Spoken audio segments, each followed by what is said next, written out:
Hey, welcome back. Settle in, get comfortable, and let's talk about some of the most absolutely unhinged, wildly creative, surprisingly emotional storylines that ever came out of a little animated town in Rhode Island. Tonight we're going deep into the world of the Griffin family, and I promise you, by the time this is over, you'll have heard things that will make you question whether a cartoon about a talking dog and an evil baby was secretly one of the most ambitious shows on television. So find your blanket, dim your screen, and let's go. Section 1. The World of Quahog. Rhode Island Understanding the Playground. Before we get into the stories themselves, it helps to understand the world these stories happen in, because the setting of Family Guy is genuinely one of the strangest and most richly imagined places in all of animated television. Quahog, Rhode Island, a fictional suburb. On its surface, it looks like any other middle-class American town. There are streets lined with identical houses. There are bars and churches and shopping malls. There is a local news station staffed by characters who have been delivering weather reports and breaking news for over 2 decades. There is a neighborhood so familiar that after a few episodes, it starts to feel like somewhere you actually grew up near. The Griffin family lives on Spooner Street, a 2-story house, slightly green, sitting in a row of other houses that belong to the show's extended cast. Next door on one side live Joe and Bonnie Swanson. Joe is a police officer in a wheelchair, a man whose physical disability never once diminished how formidable or respected he was in the early days of the show. He has a wife who seems perpetually on the edge of leaving him, and a daughter who eventually grows up and leaves anyway. On the other side of the Griffins, you have Cleveland Brown, a man so soft-spoken and gentle that he became one of the show's most enduring presences. And across the street, in a house that always seems to have something slightly suspect going on behind its cheerful facade, lives Glenn Quagmire, a man whose entire personality is essentially a single punchline extended across hundreds of episodes and somehow never quite getting old. The Griffin family itself is the engine of everything. Peter Griffin is the patriarch, a man who works at the Pawtucket Patriot Brewery, who loves television and beer and his friends, and who is, depending on which era of the show you are watching, either a lovable fool or something considerably more complicated than that. Lois Griffin is his wife, a woman from a wealthy family who chose a chaotic middle-class life and spends most of her time either managing Peter's chaos or occasionally generating her own. Their daughter Meg is a teenager navigating the particular misery of high school.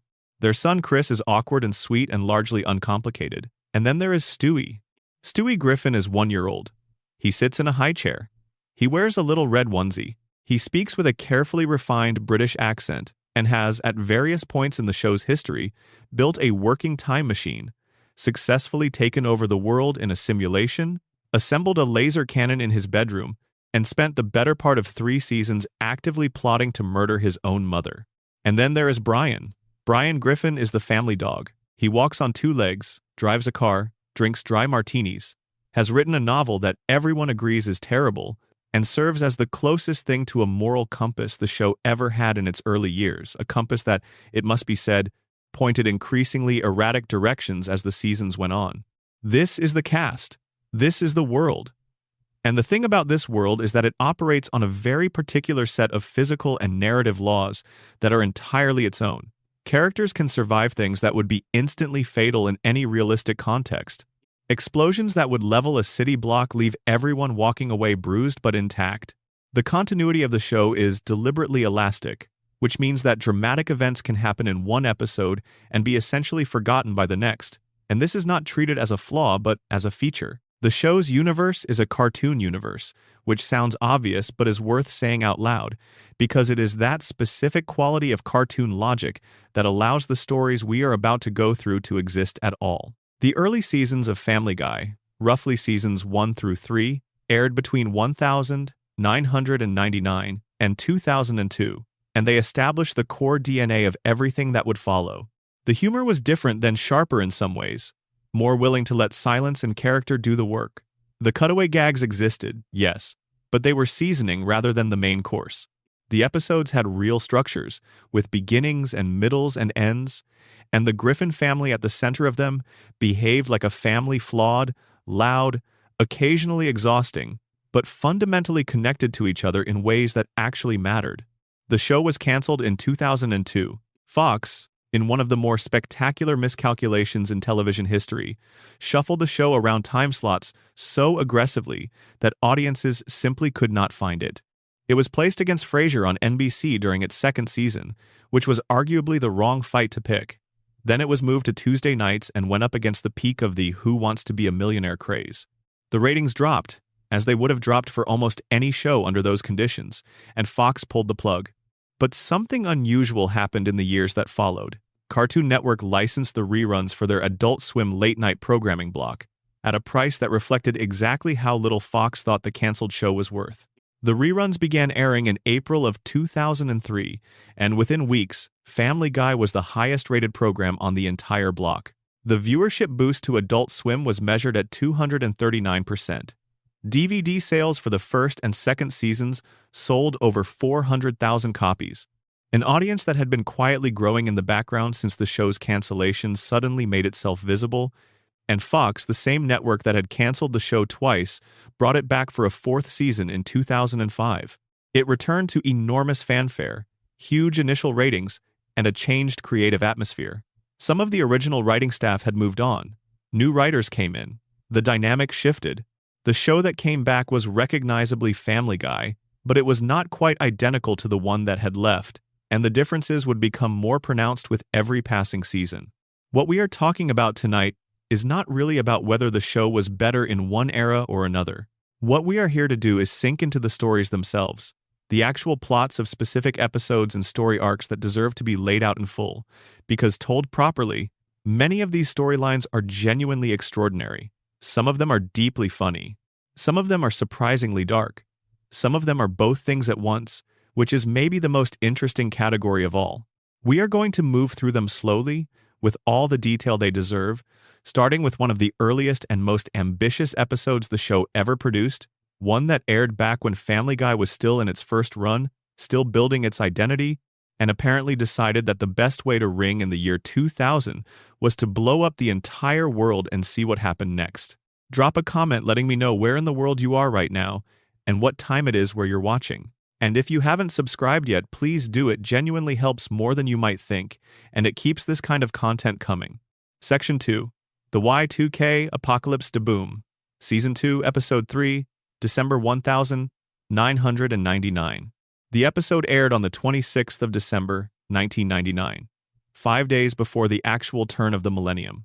At a moment in history when a real, significant portion of the global population was genuinely uncertain about what was going to happen when the clocks ticked over from 1999 to 2000, the Y2K scare, if you are too young to have lived through it, or if you did live through it and have since chosen to file it in the mental drawer marked embarrassing collective anxieties we'd rather not revisit, was the widespread concern that computer systems around the world would fail at midnight on the 1st of January 2000, because they had been programmed using two-digit year codes, and when those codes hit 99 and rolled over, nobody was entirely sure what they would do. Some people predicted simple glitches, others predicted the collapse of global infrastructure. A smaller but extremely vocal contingent predicted the end of organized civilization. Family Guy, being Family Guy, looked at this cultural anxiety and decided the most entertaining response was to simply confirm the worst-case scenario. In this episode, the Y2K bug triggers a nuclear holocaust. Missiles launch themselves. The world, as everyone knows it, is destroyed. And we spend the rest of the episode watching the Griffin family navigate the apocalypse. It starts simply enough. Peter Griffin is at a store when a man in a chicken suit approaches him and tries to hand him a coupon. Peter refuses. This is a loaded moment in the world of the show's mythology because it leads directly into a flashback Peter explaining. For what the show suggests is not the first time, the story of his experience with a giant chicken who gave him a bad coupon and started a feud that would define the show's most iconic recurring joke for years to come. We will get to the giant chicken in full detail later. For now, know that the man in the chicken suit also warns Peter about Y2K, and Peter, because Peter always takes exactly the wrong advice from exactly the wrong sources, takes this warning very seriously indeed. He convinces Lois that they need to prepare. The family stocks the basement with an entire year's worth of dehydrated food and seals themselves inside as midnight approaches. Lois thinks this is ridiculous. She had been looking forward to seeing the new year in at a party.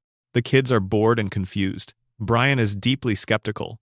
Peter, wearing a hazmat suit, sits in their makeshift bunker with the particular self-satisfaction of a man who is absolutely certain he alone has correctly read a situation. And then the clocks hit midnight, and the world ends. Missiles launch spontaneously from silos across the planet. Vehicles lose control and crash. The power grid collapses.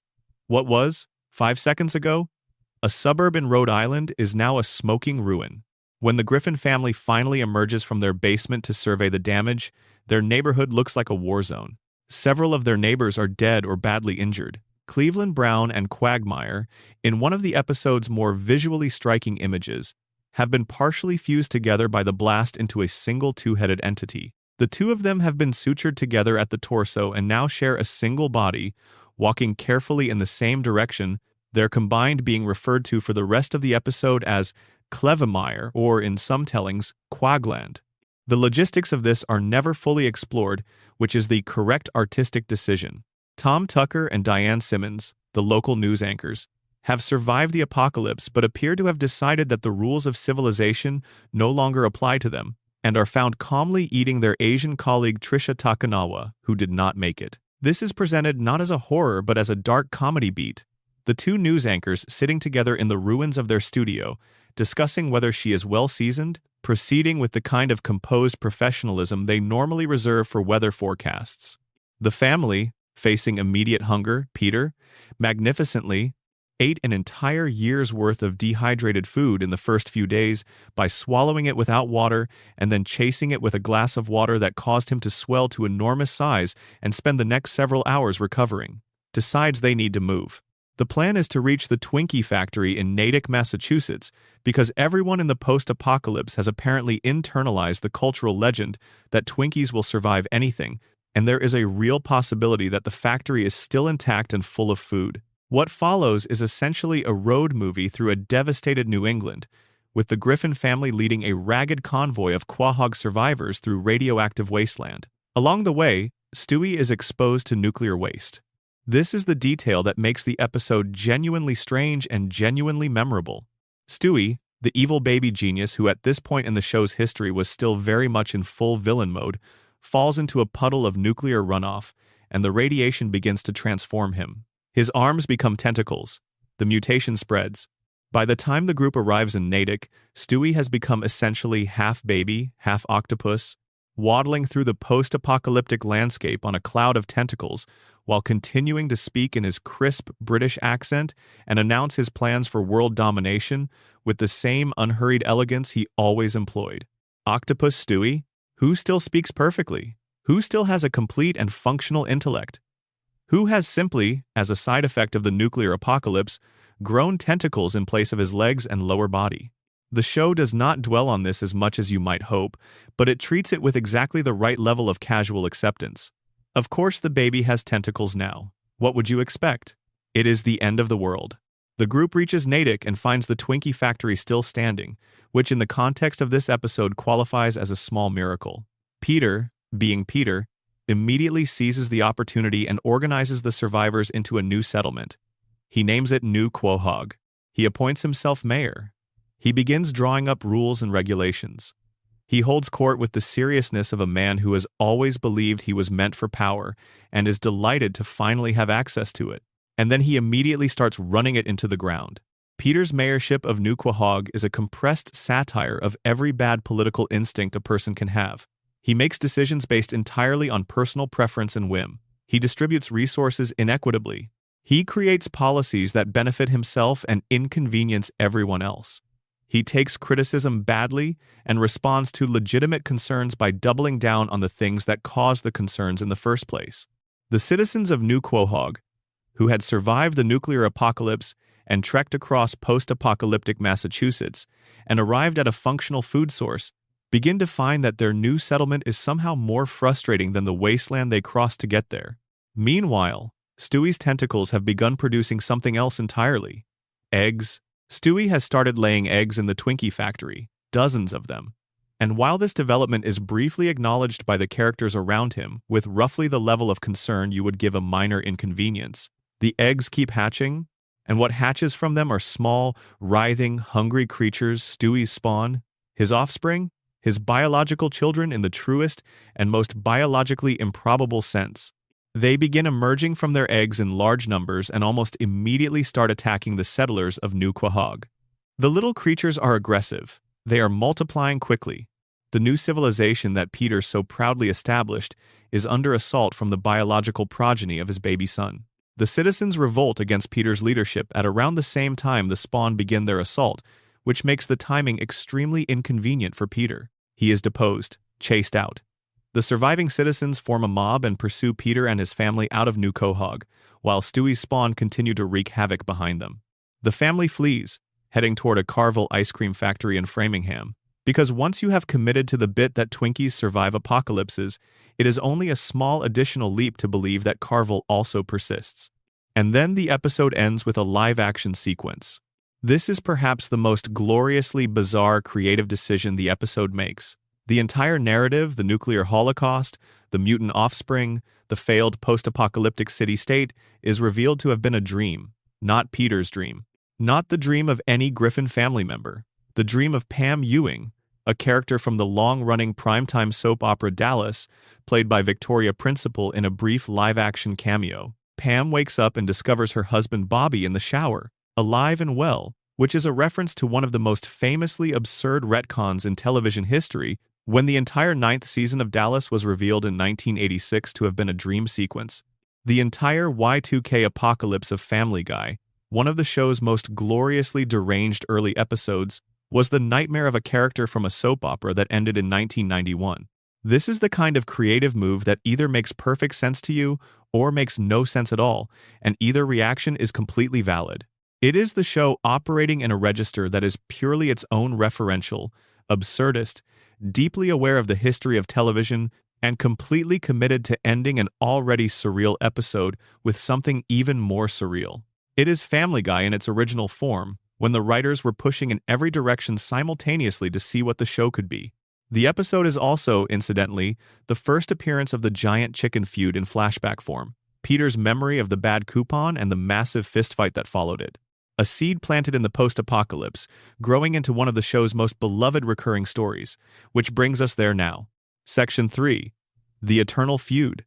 Peter Griffin and Ernie the Giant Chicken. Some running jokes in television wear thin after a few repetitions. You see where they are going, you know the rhythm.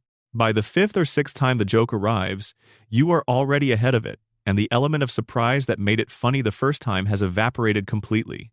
And then there is the giant chicken. The feud between Peter Griffin and Ernie the Giant Chicken, a colossal, anthropomorphic rooster who walks upright, holds a job, has a wife and family, and possesses what appears to be superhuman durability, is one of the most extraordinary running gags in the history of animated television. It works every single time, and it works because of a very specific quality that distinguishes it from nearly every other recurring bit in the show's long run. It commits completely to its own absurdity without ever explaining itself. The premise is this. Peter and Ernie have a feud. The feud originated from an expired coupon. Every few seasons, in the middle of a completely unrelated episode, Peter and Ernie cross paths, lock eyes, and begin fighting. The fight lasts anywhere from 2 to 6 minutes of screen time, which in television terms is an eternity for a single gag. During this time, the episode's actual plot stops entirely. Whatever Peter was doing before driving somewhere, having a conversation, experiencing a personal crisis is placed on hold while he and the giant chicken proceed to destroy substantial portions of the surrounding environment. These fights are meticulously choreographed. They move through multiple locations. They involve cars, trains, construction sites, aircraft, subway systems, oil rigs, and on one memorable occasion, the reaches of outer space. The level of animation craft that goes into them is genuinely high, which is part of what makes them so funny. The care and precision with which something entirely insane is being depicted. The fights always end the same way. Peter wins. He walks away, battered and bloody but victorious. Ernie is left apparently dead, and then, as soon as Peter is out of sight, Ernie opens one eye. He is never actually dead. He is always, no matter how thoroughly he appears to have been defeated, alive enough to come back for the next round. Over the years, Ernie has survived being slammed through a photocopier, falling off a building, having his head partially destroyed by aircraft propellers, drowning, being thrown into the depths of space, and various other fates that a normal person or even a normally indestructible cartoon character would not walk away from. He does not die. He is simply defeated temporarily, which means the feud can never be resolved and never ends, because neither party will ever truly stop existing. Let us go back to the beginning. The flashback that appears in Da Boom establishes the initial incident. Peter encounters Ernie and accepts a coupon from him. The coupon turns out to be expired. This is the triggering offense. Peter confronts Ernie about the coupon, and the resulting fight moves from the sidewalk where the confrontation began through the streets of a downtown metropolis, eventually reaching an office building, where Peter slams Ernie's head into a photocopier repeatedly. Peter believes he has won. He walks away. Ernie's eye opens. The next major bout arrives later in the series, in a full, uninterrupted fight sequence that is something closer to an action movie short film than a cartoon gag. This time, the fight begins when Peter spots Ernie at a train station. They acknowledge each other. The chase begins.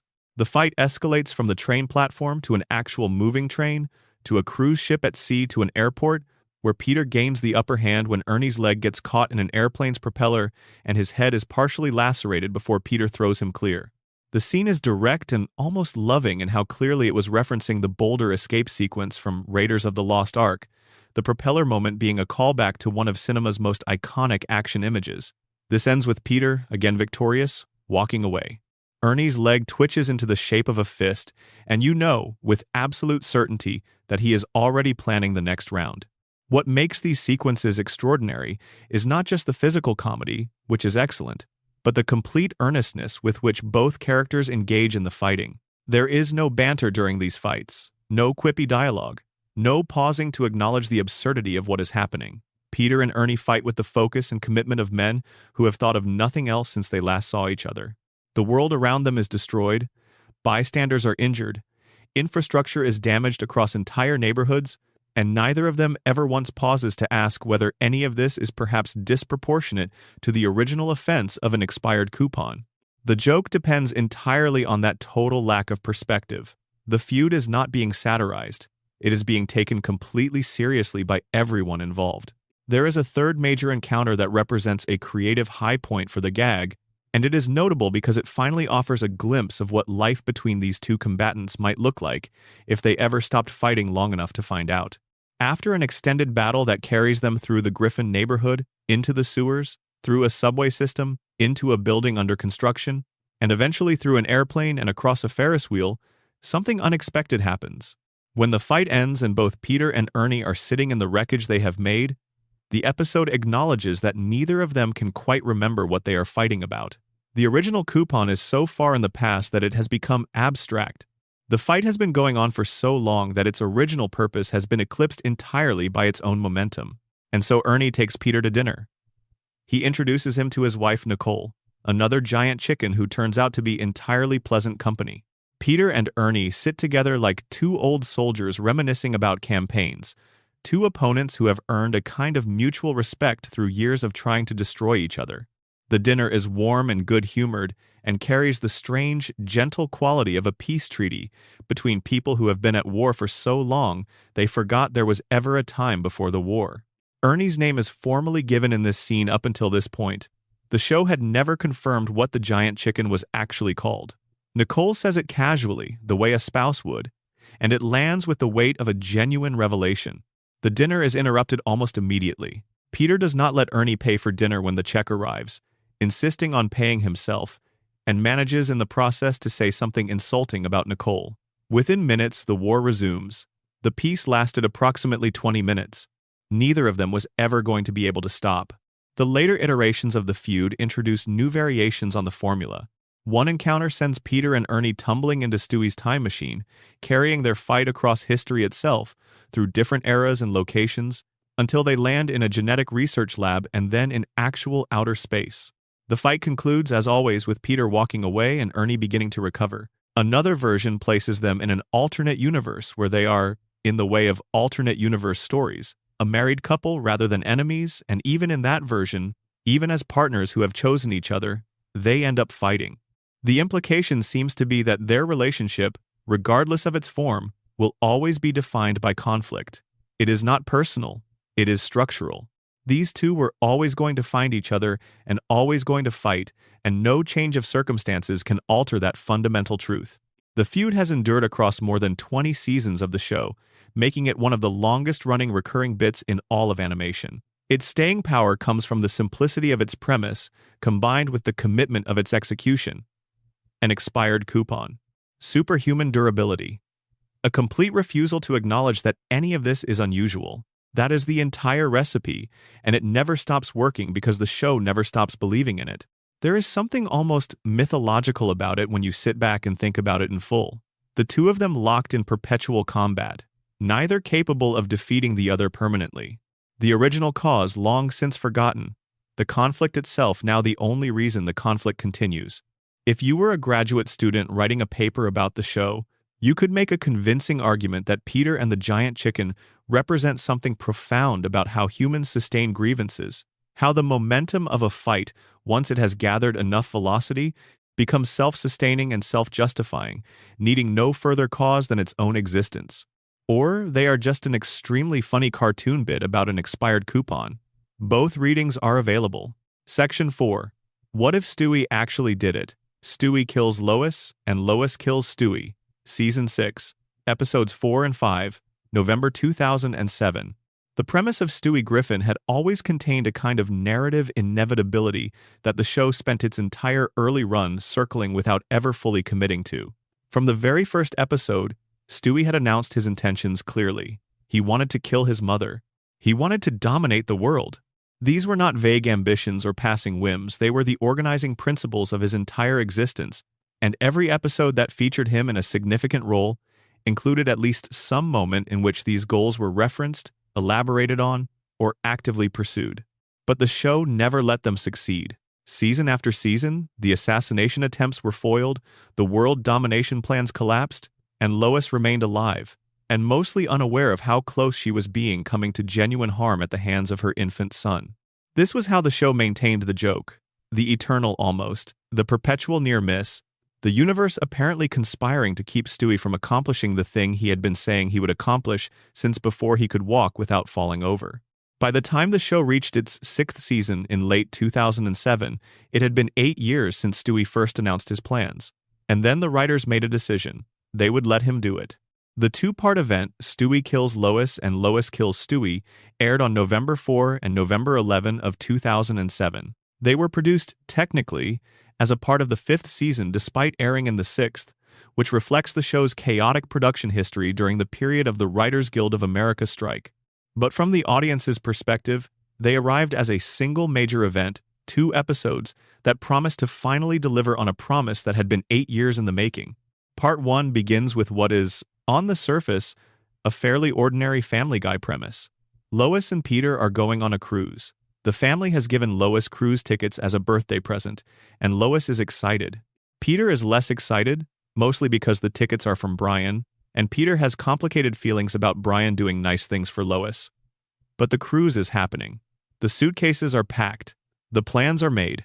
The problem, from Stewie's perspective, is that he is not invited.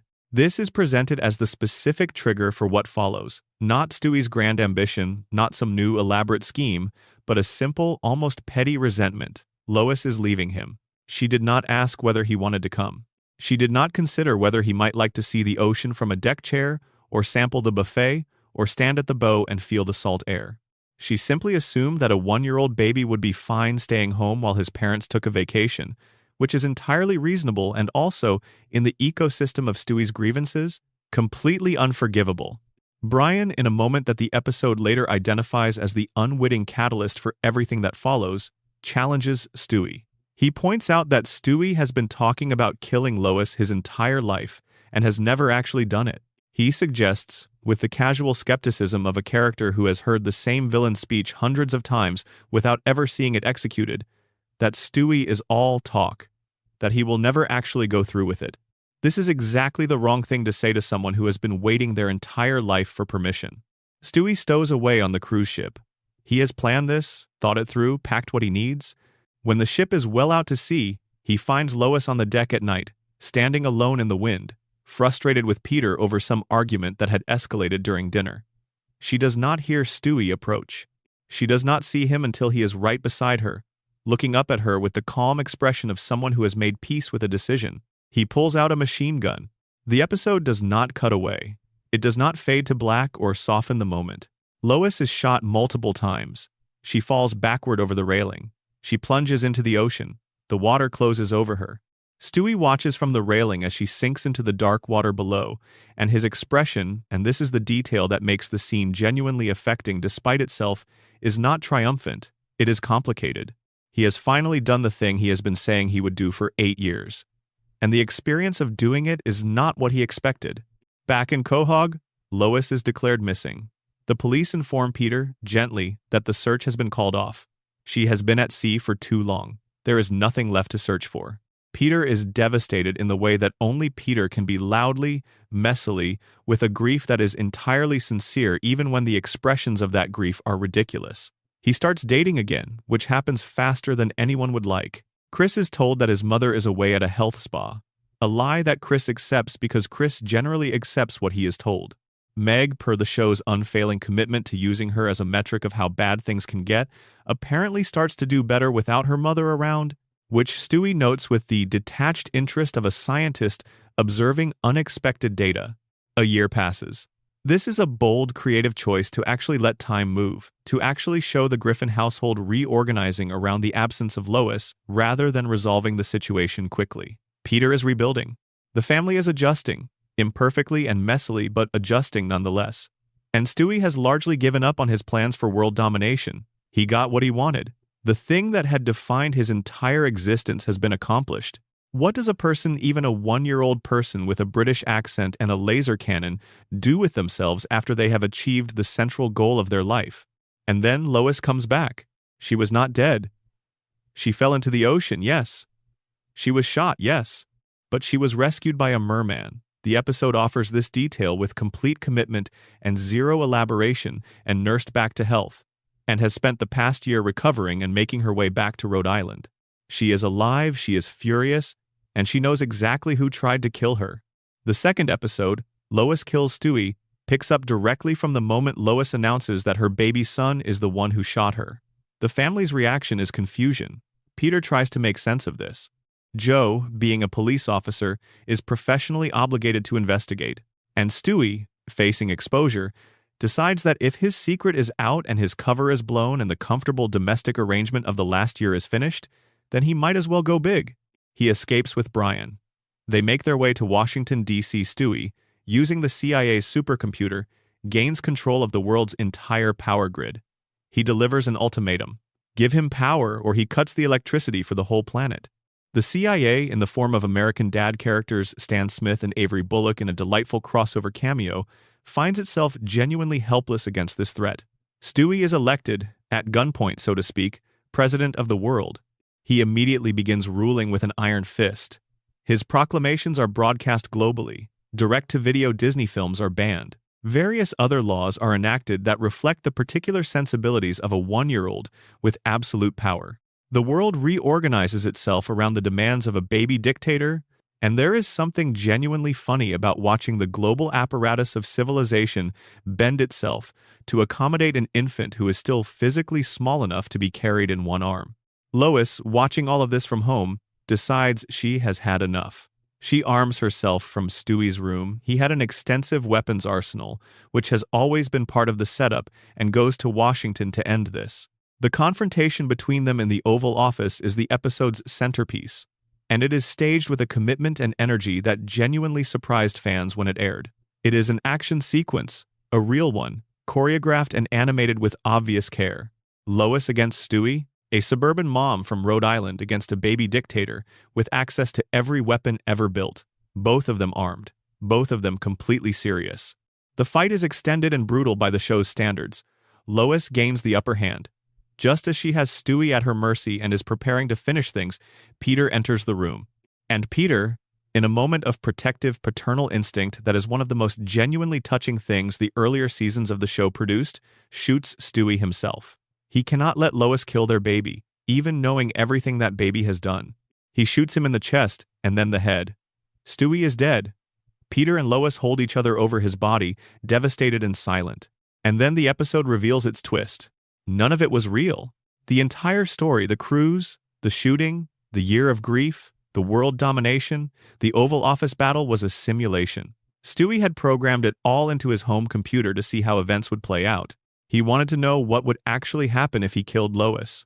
What he learned from the simulation was that the path from dead Lois to world domination, while technically possible, involved consequences and losses he had not fully accounted for. The experiment taught him something, and the episode ends with Stewie sitting alone with his simulation, quietly concluding that perhaps he is not ready. Perhaps killing Lois is not the right move, at least not yet. This is the moment that many fans identify as the unofficial end of original Stewie. The evil genius who spent 8 years plotting his mother's death ran the simulation, saw the outcome, and decided against it, and the show, having found its way to that conclusion, began slowly retiring the character's villainous side in the seasons that followed. The two-parter was both a culmination and a farewell, giving the audience everything they had been promised since episode 1, while also explaining, quietly and structurally, why those promises would not be made again. The decision to frame it all as a simulation frustrated some fans who felt cheated out of genuine consequences. But there is an argument that the simulation framing is actually more interesting than a real event would have been, because it tells you something real about Stewie. He did not abandon his plans because he was stopped. He abandoned them because when he ran the numbers, the cost was too high. That is not weakness or hesitation, that is the decision of someone intelligent enough to understand what they are actually choosing. The simulation was not an escape hatch. It was a character conclusion. The two-parter aired to strong ratings, over 10 million viewers for each episode, making them some of the most watched episodes of the show's entire post-revival run. They were praised by critics and fans alike as some of the most ambitious television Family Guy had ever produced. And in hindsight, they represent a summit that the show rarely managed to reach again, a moment when ambition, execution, character, and comedy were all pointing in the same direction at the same time. Section 5. An Infinite Number of Quahog's Road to the Multiverse. Season 8, Episode 1. September 2009. The Road to episodes deserve their own extended section, and they will get one across several parts of this script, because they are genuinely unlike anything else the show produced. They are the episodes where Family Guy made its most obvious case for being taken seriously as a creative enterprise, episodes with real writing, real structure, real musical ambition, and a consistent warmth between their two leads that made the show feel, in their presence, like something it stopped bothering to be in many of its regular installments. The concept is simple. Brian and Stewie go somewhere together. Something goes wrong. They bicker, they help each other, they get into adventures, and somewhere along the way they usually find time for a musical number. The name references the old Bob Hope and Bing Crosby road to films of the 1940s and 50s, Road to Singapore, Road to Morocco, Road to Utopia, classic Hollywood comedies built around the chemistry of two mismatched performers on an unlikely journey.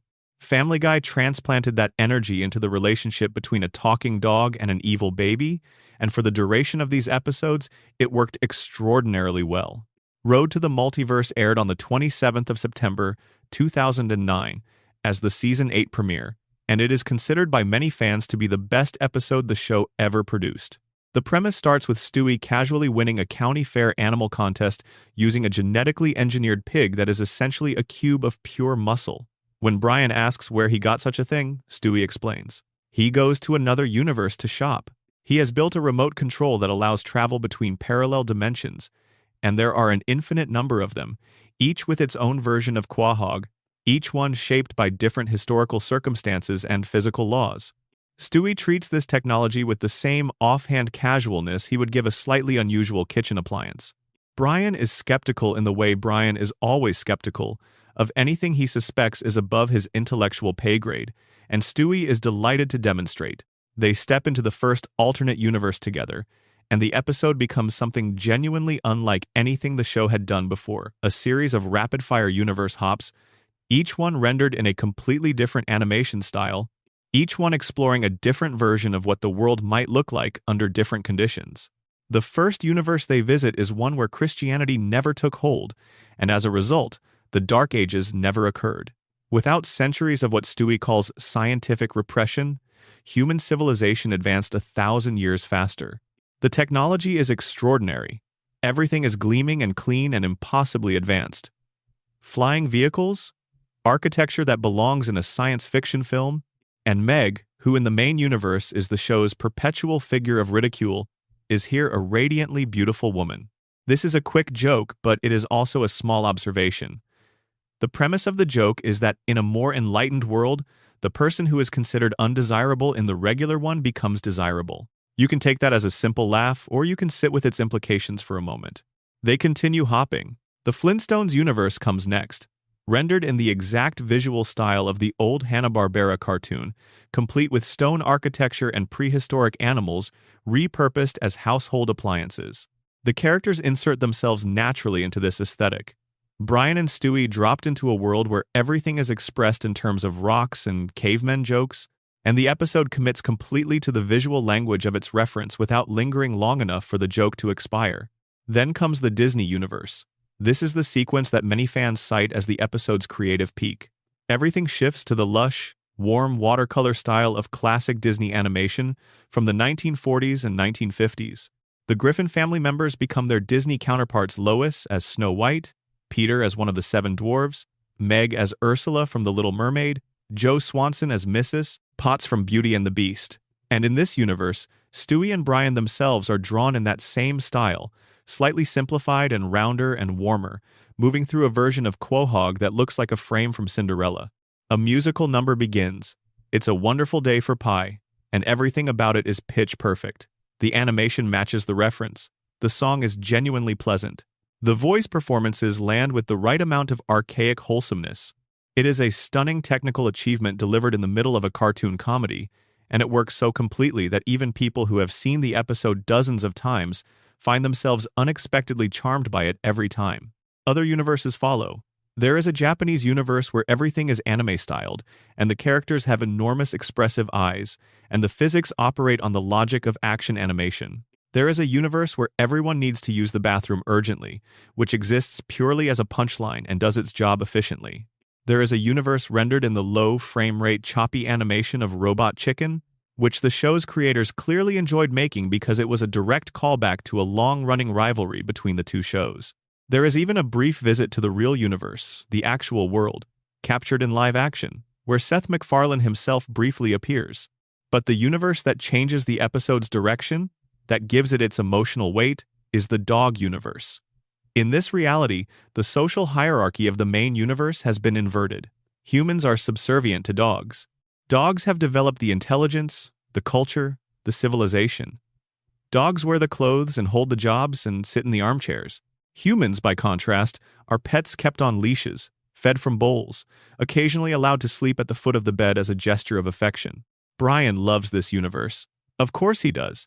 He is, in the regular world, a dog who walks among humans as a quasi-human, a being caught between two categories, never fully belonging to either. Here, for the first time, he is at the top of the hierarchy. Here, his species has won. He moves through this world with a comfort and ease and belonging that he has never felt in the main universe, and he does not want to leave. Stewie wants to go home. He has seen enough. He is not particularly moved by the politics of species hierarchy as an aspiring dictator. He is comfortable in any universe that has clear lines of power, but he knows they cannot stay, and he knows Brian is falling into something he will not be able to climb out of if they wait too long. They argue. In the course of the argument, the remote control falls and breaks. They are stranded. What follows is a smaller, quieter version of a heist story. They need to find a way home. They make their way to the Griffin household in the dog universe, where they meet the dog version of the Griffin family and, most importantly, the human version of Brian, a meek, eager to please, tail-wagging human who exists in this universe in the exact same position that Brian occupies in the main one, but from the other side. The dog Stewie, it turns out, has also independently developed multiverse travel technology, which allows them to navigate home. The episode ends with them back where they started. Normal universe restored, the remote control replaced. And the human Brian, whom the dog universe's Stewie had agreed to send across to say goodbye, stepping out of the machine on the right side of the street and immediately being hit by a car.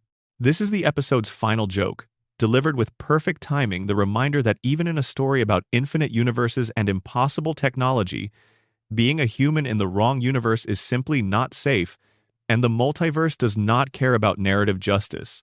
Road to the Multiverse won a Primetime Emmy Award for Individual Achievement in Animation for its direction, and it remains one of the most impressive single episodes of animation that the show ever produced. What makes it work is not just the technical achievement of rendering the show in multiple completely different visual styles, impressive as that is. It is that, underneath all of it, the episode is about Brian's longing for a world where he belongs.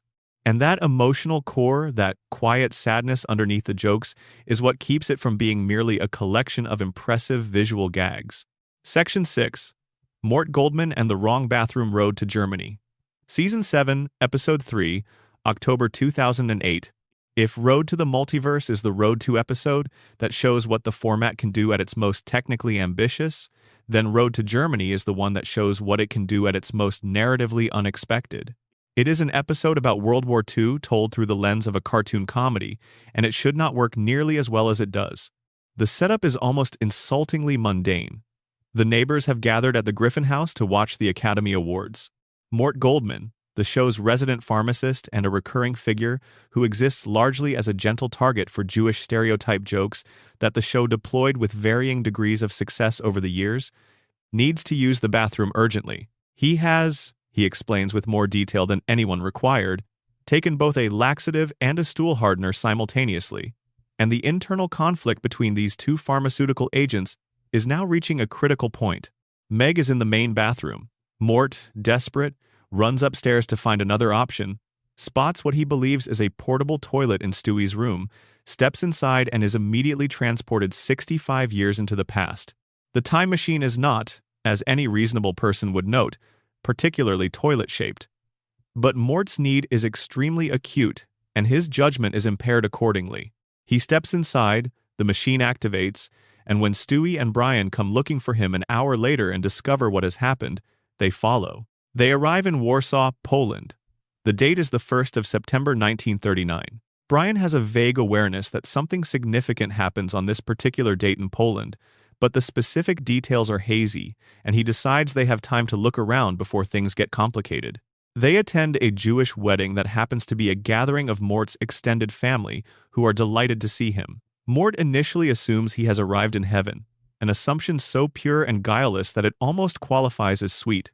He moves among his relatives with the joy of reunion, pointing them out to Brian and Stewie, his frugal Aunt Ruth, his thrifty Uncle Isaac, his bargain-hunting Aunt Flo, his great-aunt Vera who did not like to spend money on anything. A warm gathering. A happy occasion. And then the tanks begin to roll. Germany invaded Poland on the 1st of September, 1939.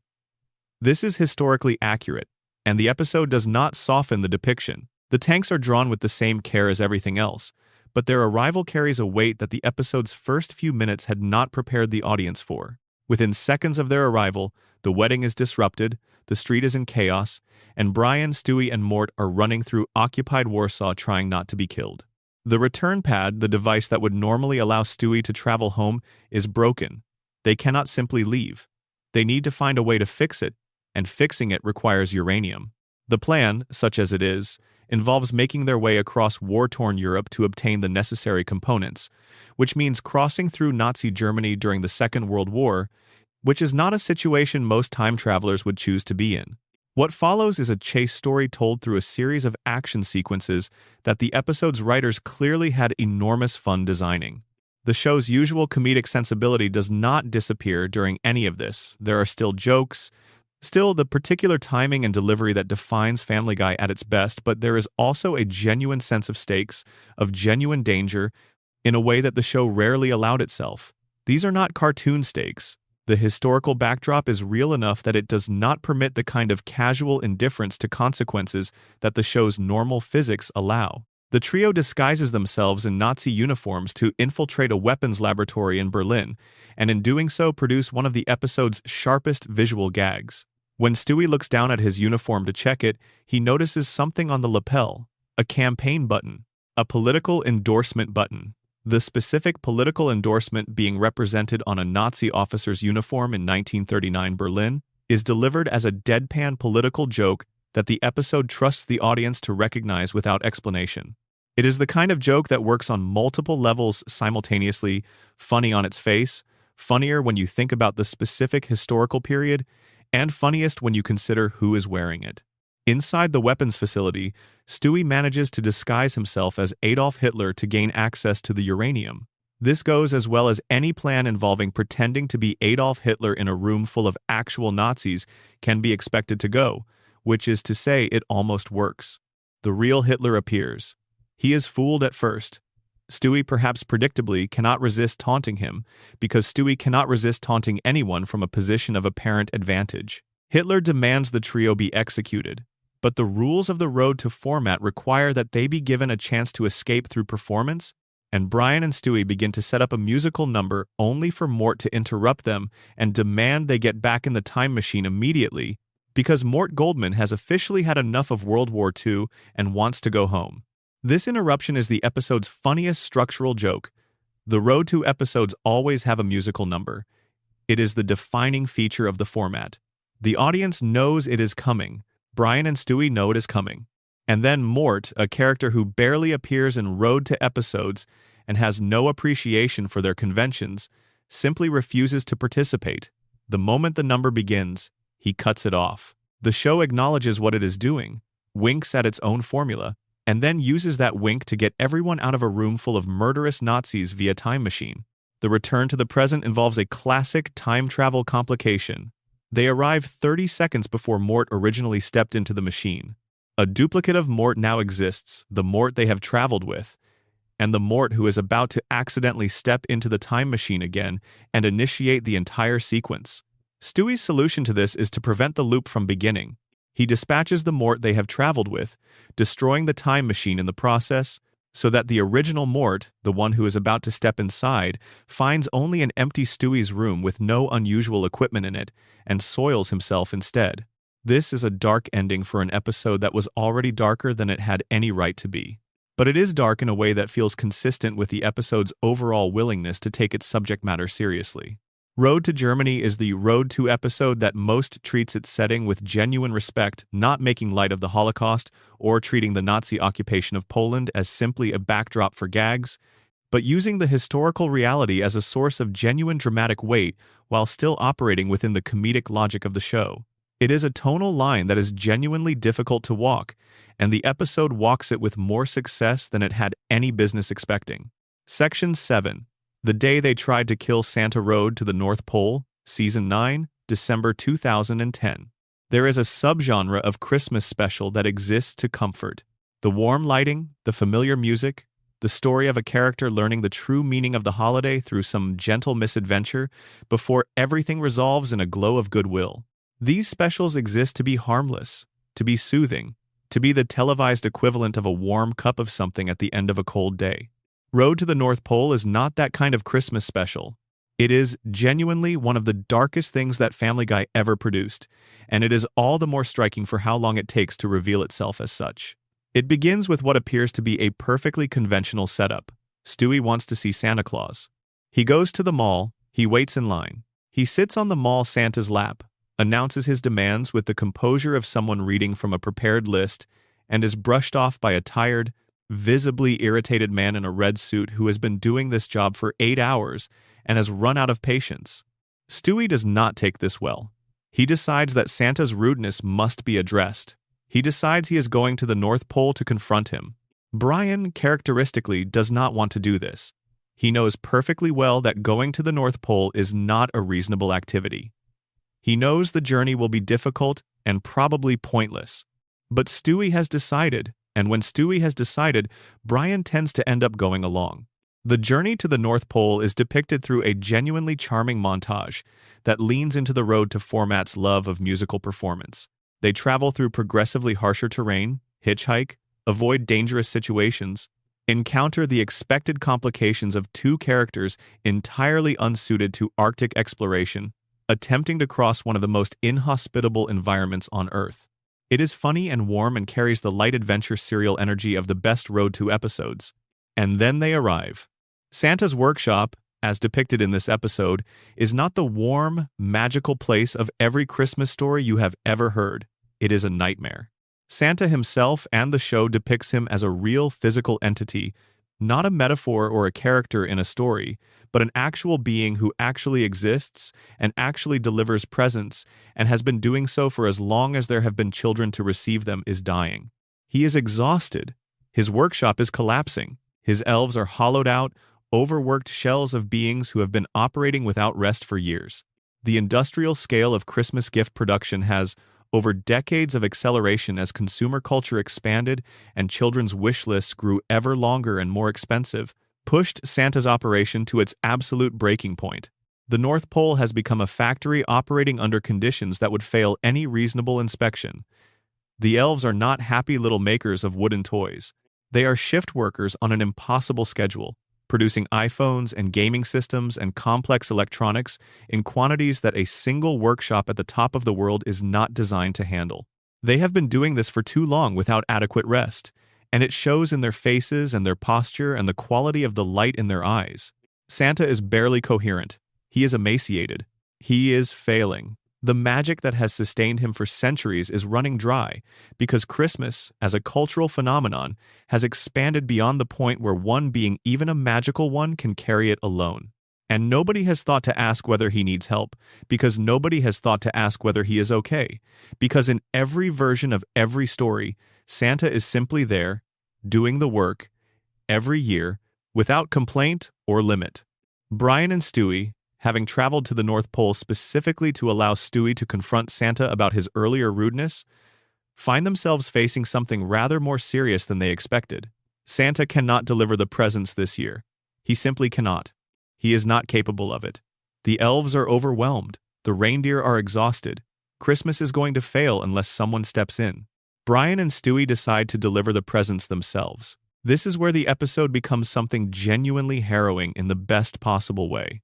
They take the sleigh, they load it with gifts, they begin working their way through the list of houses, and it takes forever, and it gets worse the longer they do it. The logistics of delivering presents to every child on Earth in a single night are, when you actually do the math, not remotely achievable by two individuals operating a single sleigh, no matter how magical it may be. Brian and Stewie begin working through the list of houses on a single street. Then another street. They are hours in and have barely made a dent. The reindeer are struggling.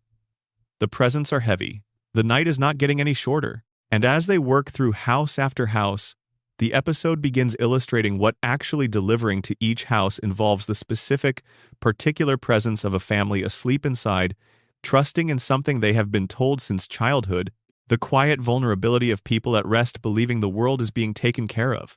By the time they have finished a fraction of their route, it is clear that they will not reach even a small percentage of the houses on the list. They will not be able to do it. The math does not work. And as they sit in the sleigh somewhere over a darkened neighborhood, exhausted and overwhelmed and entirely out of answers, they look at each other and acknowledge that there is no solution. Christmas is going to fail this year. There are going to be children who wake up to nothing. That is the reality, and no amount of effort or goodwill or magical transport can change the math. The episode's resolution involves the whole town of Quahog eventually joining in to help a community organizing itself to take on a problem that no individual could solve alone, and there is something genuinely moving about how the show gets there. It earns the warmth of its ending by spending most of its runtime refusing to pretend that warmth is easy or inevitable. The darkness is real. The exhaustion is real. The overwhelm of an impossible task is rendered with a specificity that is unusual for a comedy episode, especially a Christmas one. Road to the North Pole is the episode that most clearly demonstrates what the Road to format was capable of when it was operating at full commitment. It is funny in the way the best Family Guy always was through surprise and timing, and the specific chemistry between its two leads, but it is also genuinely affecting in a way that most episodes of any animated comedy never bother to attempt. It is an episode about being asked to do too much, about the invisible labor that makes the things we take for granted possible, and about what happens when the people carrying that labor reach their limit. That it is told through the vehicle of a cartoon baby and a talking dog trying to save Christmas does not make any of that less true. Section 8. 2 Characters and a Locked Door. Brian and Stewie. Season 8, Episode 17, May 2010. There is a category of episode that critics and television scholars call a bottle episode. The term comes from the budgetary and logistical reality of television production. Sometimes a production needs to save money. And the way you save money in television is by limiting your locations, your cast, and your production scale. A bottle episode takes place in one location, usually with a minimal cast, and forces the characters to interact with each other rather than with the broader world of the show. When bottle episodes are done poorly, they feel like exactly what they are: money-saving exercises dressed up in dialogue. When they are done well, they are often among the best episodes a show ever produces, because the constraint forces an intimacy that larger, more elaborate episodes rarely find. Brian and Stewie is a bottle episode. It is the 150th episode of Family Guy, aired on the 2nd of May 2010, and it is one of the most unusual things the show ever broadcast. It takes place entirely in a bank vault. The only characters in it are Brian and Stewie.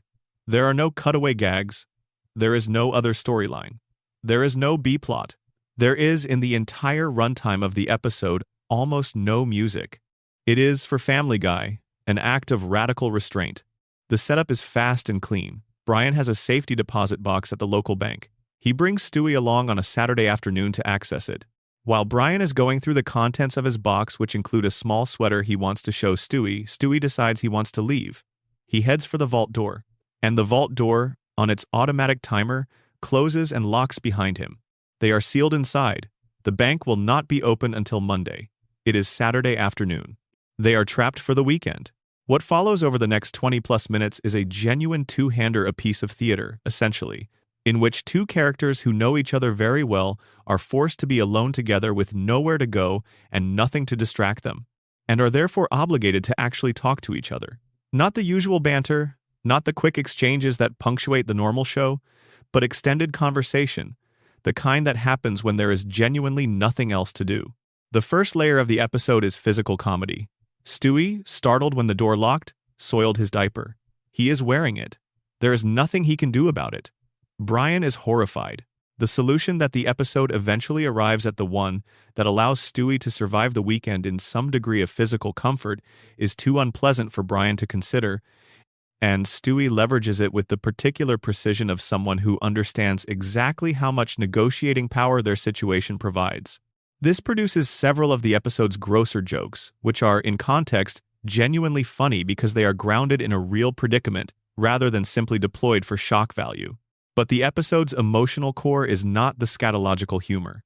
It is what happens later, after the immediate logistics of survival have been addressed, when Brian and Stewie settle into the reality of being stuck together and start having the conversations that people have when they stop being performative.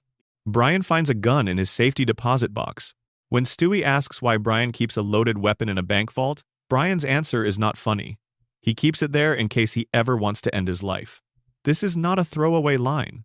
The episode does not play it as a gag. Brian's voice, as he explains this, carries something real. He has thought about it. He has considered it enough to prepare for it.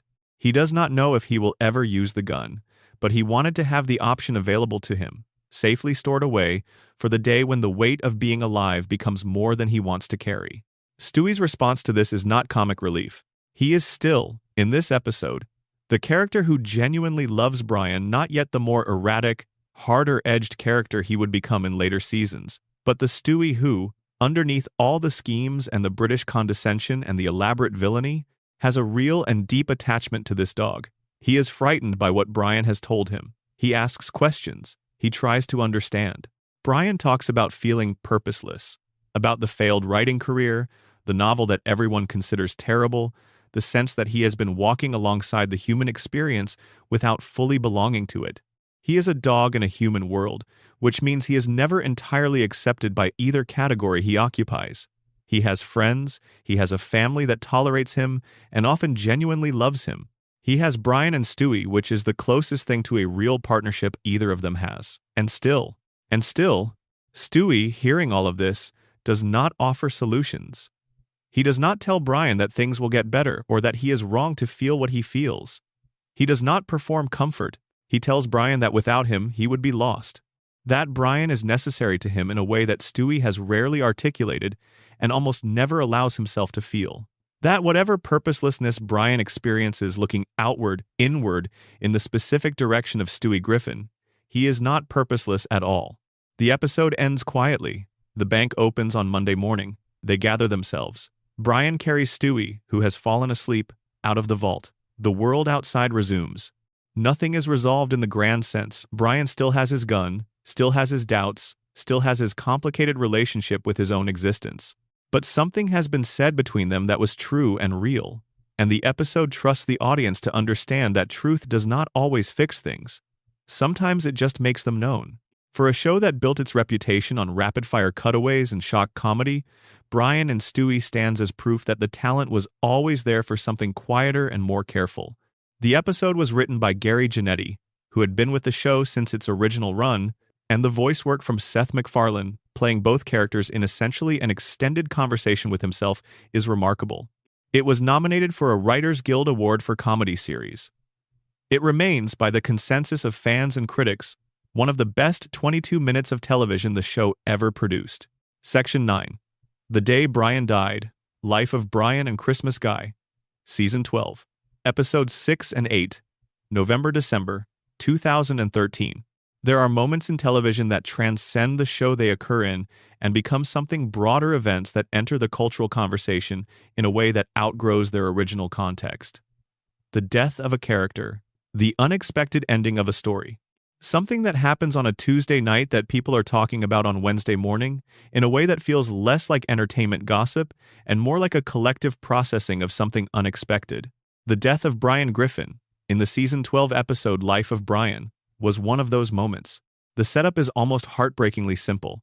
The episode had two storylines. In the B plot, Stewie has been persuaded to destroy his time machine because it keeps causing problems. Every time they use it, something goes wrong. The machine has become a liability, and Stewie, in a gesture of maturity that feels slightly out of character but is emotionally motivated, agrees to dismantle it and take it to the junkyard. This is an important detail. When Brian dies later in the episode, the mechanism that would normally be used to undo the death Stewie's time machine no longer exists. At the junkyard, they find a street hockey net. They bring it home and set it up in the road in front of the Griffin house. It is a small, pleasant, domestic moment. The kind of thing that does not need to be in an episode of television, that adds nothing to any plot, that exists purely as the quiet before the thing that is about to happen. Stewie goes inside to get his knee pads. Brian is alone in the street. A car comes around the corner, moving too fast, the driver not paying attention, and before anyone can react to anything, the car has hit Brian and driven on. The next scene is at the veterinarian's office. The injuries are severe. The injuries are, the vet explains, fatal. There is nothing to be done. The Griffin family gathers around the table. Brian is lying there, barely conscious, barely coherent. They say goodbye to him, each of them. In their way, Stewie holds his hand and cannot speak. Brian, with his last coherence, tells them he loves them, and then he dies. The show did not joke about this.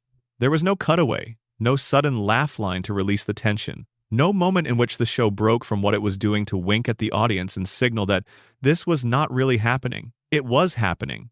The family dog was dead. The show's most consistent presence, the character who had been in every episode from the pilot to this one, was gone. The following week's episode took place in Brian's absence. A new dog arrived, Vinny, a broad Italian-American stereotype voiced by Tony Sirico, best known as Paulie Walnuts from The Sopranos. Vinny was genuinely funny in small doses. He was well performed. He changed the dynamic of the household in ways that were interesting to watch.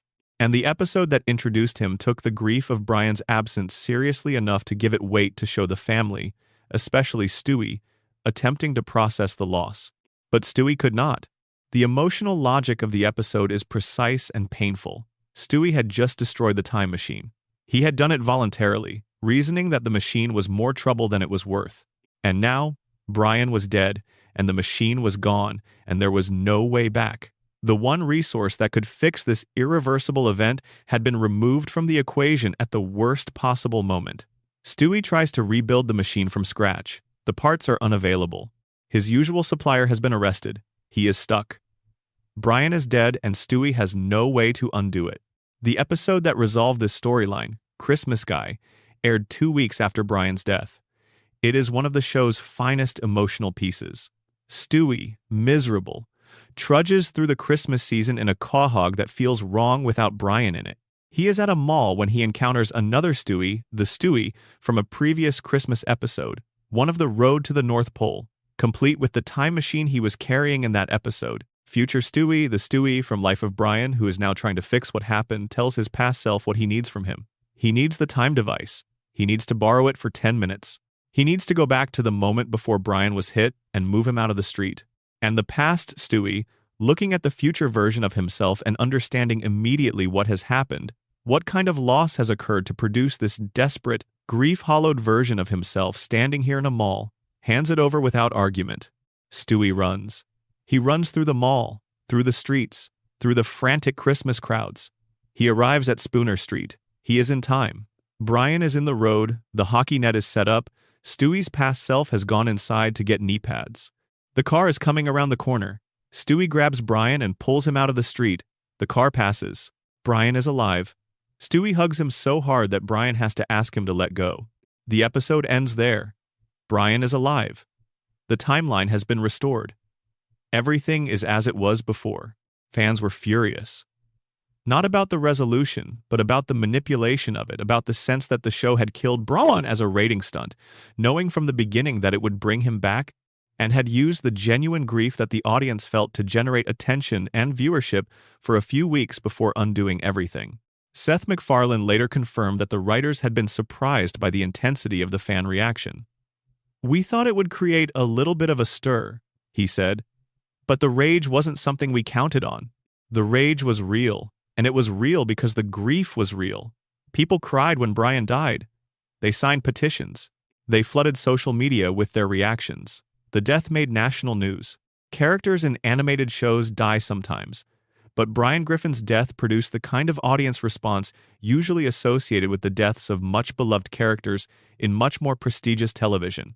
And when the death was undone 2 episodes later, those same people felt betrayed not because they wanted Brian to stay dead, but because the show had treated their emotional investment as a resource to be extracted rather than a trust to be honored. What the Life of Brian arc demonstrated, more clearly than perhaps anything else the show did, was the scale of the audience's attachment to these characters.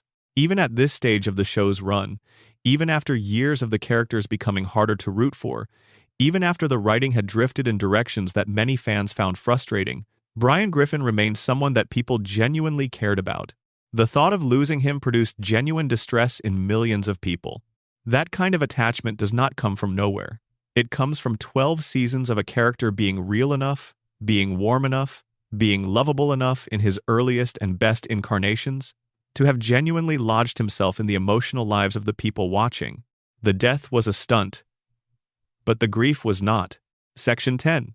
A long time ago in a Rhode Island far, far away Blue Harvest and the Star Wars Trilogy, Season 6, Episode 1, September 2007. In the summer of 2007, Seth MacFarlane did something that required both enormous creative ambition and a certain amount of institutional courage. He called Lucasfilm and asked for permission to make an extended parody of Star Wars, A New Hope, using the cast and characters of Family Guy. Lucasfilm said yes. The result was Blue Harvest, an hour-long episode that aired as the Season 6 premiere, and it was the beginning of a trilogy of specials that remains some of the most technically impressive and lovingly crafted television parody ever produced. The title Blue Harvest is a reference to the production code name that George Lucas used during the filming of Return of the Jedi to prevent the press from knowing what the movie actually was.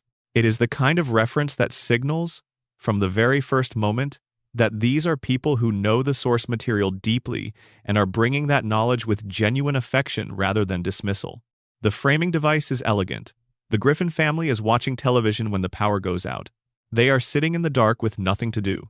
Peter, who has an opinion about Star Wars in particular and an absolute conviction in the power of his own storytelling, decides to tell the story of the original film. And the episode cuts to that story, recast entirely with Family Guy characters. The casting is where the episode earns its first major laughs. Peter is Han Solo, which makes complete sense. Han is the loudmouth with more confidence than wisdom, who somehow always ends up at the center of things, and Peter shares exactly enough of those qualities to make the parallel feel right.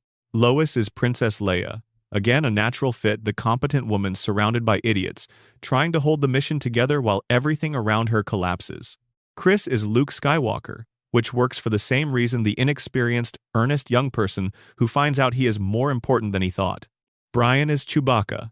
This is the most purely physical casting in the special, since Chewbacca exists primarily as a large, loyal presence at Han's side, and Brian's role as Peter's best friend maps neatly to that function. Stewie is Darth Vader. If you are going to cast anyone from the Griffin family as the primary villain of the original trilogy, the evil baby is the only choice that makes any sense whatsoever. Herbert the Pervert, the neighborhood's extremely concerning older man, is Obi-Wan Kenobi, which is the casting decision that perhaps tells you most clearly about what kind of parody this is going to be. Quagmire is C-3PO and Cleveland is R2-D2, which completes the supporting cast in ways that are funny precisely because they are slightly wrong.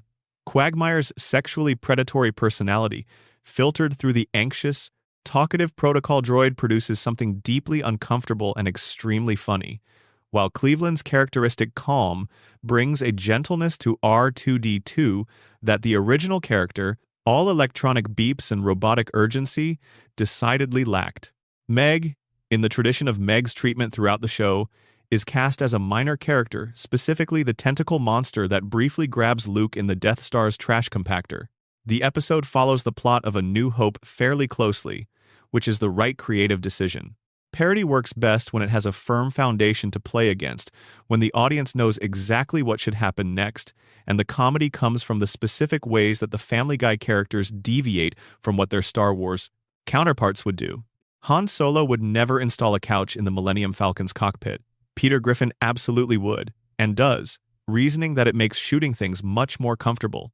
Luke Skywalker would never break down crying while making his shot on the Death Star because his aunt and uncle have been killed. Chris Griffin does, because the emotion feels genuine to him even when the moment is played for laughs.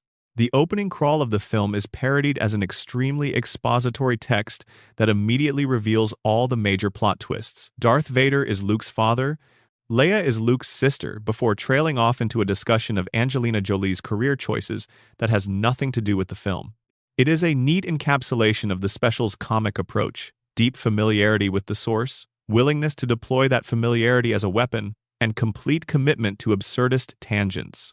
The action sequences are handled with genuine craft. The trench run on the Death Star is staged as a tense combat sequence that holds on to the excitement of the original while inserting Family Guy-specific jokes. Stewie's Vader commanding his fighter group, the moment Han arrives in the Millennium Falcon to clear Vader's wingmen, the final shot. The show worked with Lucasfilm directly on these sequences, and it shows. Blue Harvest was followed by Something, Something, Something, Darkseid the Empire Strikes Back parody, which aired in 2009, and It's a Trap, the Return of the Jedi parody, which aired in 2010. The trilogy has varying quality across its 3 installments, with Blue Harvest generally considered the strongest and It's a Trap the weakest, largely because Return of the Jedi itself has the most uneven source material to work from. But taken as a whole, the trilogy represents Family Guy at its most ambitious in terms of production scale and its most loving in terms of creative intent. These were not cynical products. The people making them were Star Wars fans who had grown up with the films and wanted to celebrate them through the lens of their own creative world. The care that went into the visual matchups, the casting logic, the specific choices about which moments to preserve faithfully and which to subvert, all of it reflects a genuine passion for the material being parodied. The trilogy also produced one of the most genuinely funny, self-referential moments in the entire show's history. At the end of Blue Harvest, when Peter finishes telling his Star Wars story to the family as the power comes back on, Chris remarks that Robot Chicken already told that story. This is a direct acknowledgement of the ongoing creative rivalry between Family Guy and Adult Swim's Robot Chicken, which had produced its own Star Wars parodies. The joke is perfect, a character in the show casually undermining the show's own achievement, the writers comfortable enough in their work to let their characters tease it. Section 11. The Griffins at their most gloriously unhinged. Selected standalone stories. The multi-episode arcs and Road to Adventures represent the formal ambitions of Family Guy, the episodes where the show announced what it was capable of. But the texture of the show, the daily life of it, was built from standalone episodes that operated according to their own strange logic. Some of these are brief enough to describe quickly. Others deserve more attention. All of them reveal something about the world of the Griffins and the particular kind of chaos that settles over Quahog like weather. Consider the episode in which Peter discovers he is legally a Native American. This comes from Peter's mother, revealing that Peter was actually born in Mexico, the product of an affair she had during a trip south of the border.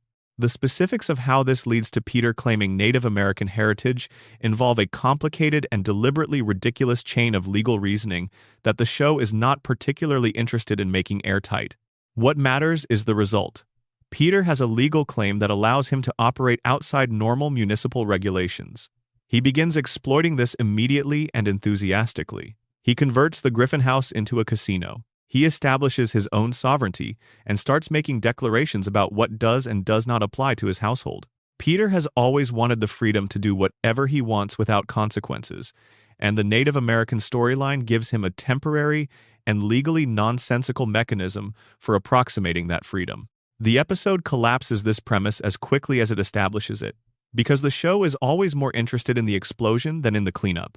There is the episode in which Peter forms a heavy metal band that becomes inexplicably and briefly famous. There is the episode in which Peter inadvertently becomes a superhero, acquiring the powers of a particular fish after eating too much of it. There is the episode in which Peter discovers he is allergic to his own wife, producing symptoms so severe that the family must live apart, and Peter and Lois spend an episode navigating a separation that neither of them actually wants, but that Peter's body apparently requires. There is an episode in which Peter becomes an Amish farmer, renouncing all modern technology, and the episode spends enough time in this premise that it becomes something almost meditative, watching a man whose relationship to the modern world is almost entirely defined by watching television try to exist in a world without it. Peter's relationship with authority is one of the show's most reliable sources of chaos. There is an episode where he attempts to form his own country, a micronation, declaring the Griffin House to be the sovereign territory of Pretoria after discovering a legal provision that apparently allows American citizens to do exactly this. He names his new country, issues passports, makes international declarations, and attempts to annex the Swanson's Pool. The episode becomes a compressed satire of nationalist politics and territorial disputes, with the absurdity of the premise amplifying rather than undermining the point. There is the episode where Peter befriends a dying billionaire who leaves him his fortune. The windfall lasts exactly as long as it takes for Peter to spend it on things that reflect his specific and bewildering set of personal priorities. The Griffins spend a brief period as rich people, and the show's observations about class and wealth are made through the vehicle of Peter's complete inability to understand or assimilate into the world that money is supposed to buy access to. He is as wrong in a mansion as he is in everything else, just more expensively wrong. Stewie's standalone adventures deserve their own accounting. Before and after his transformation from evil genius to something softer, Stewie produced episodes that operated in registers that nothing else on the show quite matched. There is the episode in which Stewie befriends a girl named Olivia, a fellow child prodigy, and the two of them form a theatrical partnership and then a romantic rivalry that is funny because it mirrors adult relationship dynamics so precisely in the bodies of small children. There is the episode in which Stewie builds a time machine and goes back in time to meet himself as a newborn, confronting the question of what you would think of yourself if you met who you were before you became who you are. There is the episode, and this is perhaps the strangest single Stewie story the show ever told, in which Stewie discovers he can erase people's memories with a device he has built, and begins using it not for any grand villainous purpose but for small, petty personal reasons, erasing inconvenient conversations and uncomfortable moments until the ethical weight of what he is doing forces him to consider the implications. The show's handling of Quagmire over its long run is a subject that deserves extended attention because it contains one of the more interesting character contradictions in the show's history. Quagmire is, on the surface, the show's most straightforwardly predatory character, a man whose every episode contains some joke about his sexual voraciousness, his disregard for consent norms, his apparently bottomless appetite for female attention regardless of context. And yet the show periodically disrupted this characterization with moments of surprising depth. There is the episode where Quagmire's sister arrives in town and is found to be in an abusive relationship, and Quagmire's response, furious, protective, Willing to confront the abuser directly reveals a capacity for genuine outrage on behalf of someone he loves that sits in uncomfortable contrast to how he treats women generally. The show does not resolve this contradiction. It sits with it. It allows Quagmire to be a character who contains both things simultaneously, which is uncomfortably realistic. Joe Swanson's arc over the show's long run follows a trajectory from dignity to deterioration that mirrors, in smaller scale, the show's treatment of Peter. Joe was introduced in the first season as the cool new neighbor, a police officer in a wheelchair whose disability never diminished his toughness or competence or the respect his neighbors felt for him. Peter was jealous of him. That jealousy spoke to something genuine. Joe had something that Peter lacked, a quality of quiet self-assurance and genuine capability, and the neighborhood recognized it. Over the seasons, as the show's sensibility shifted and its characters became more extreme, Joe's disability became less a character detail and more a punchline. His marriage deteriorated, and his friends became less likely to look up to him than to make jokes at his expense. The show acknowledged this trajectory directly in at least one episode, but acknowledging a problem and fixing it are different things, and the show generally chose acknowledgement. Cleveland Brown left the show for several seasons to star in his own spin-off, The Cleveland Show, which ran from 2009 to 2013 on Fox. When he returned to Quahog for the show's later seasons, there was a brief excitement among fans at his return that quickly settled into the recognition that the character had not really changed in ways that the show had space to explore. Cleveland is, at his core, a gentle and decent person, and the show has never entirely figured out what to do with gentleness, except to point it out and occasionally use it as a contrast. The relationship between the Griffin family and their town is worth dwelling on, because Quahog is, in the aggregate, a beautifully realized setting. It has its own geography, its own institutions, its own recurring figures in the background who give it the sense of a real populated place. The local television station, Quahog 5 News, has been a constant presence since the first episode, with Tom Tucker as the anchor, a man whose vanity, small-mindedness, and total commitment to his own self-importance make him one of the show's most reliable supporting players. His co-anchor Diane Simmons was present for the show's early seasons before being killed off in a memorable Season 9 episode, replaced afterward by various others. The news team's relationship to the events of Quahog is a running joke about local television's tendency to treat minor stories with the gravity of global crises, while treating global crises with the breezy detachment of someone reading notes someone else prepared. The show's relationship to celebrity is also worth noting. Family Guy has always been liberal with its use of famous names, both as subjects of jokes and as actual voices appearing in episodes. The pattern of these guest appearances varies enormously. Some of them are walk-on gags, famous people playing themselves in brief cutaways or background appearances. Others are more substantial creative partnerships.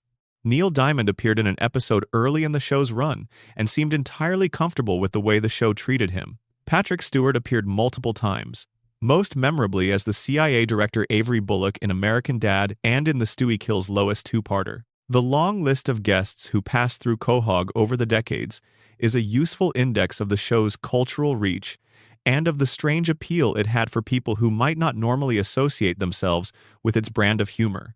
The Simpsons crossover, which aired in 2014, merits specific attention because it was one of the most anticipated episodes in the show's history. Two animated institutions finally sharing the same screen, the elder statesman and the upstart together at last. The episode was titled The Simpsons Guy, and it worked both as a crossover event and as a meditation on the relationship between the two shows. The Griffins arrive in Springfield after fleeing controversy back home. They interact with the Simpsons family.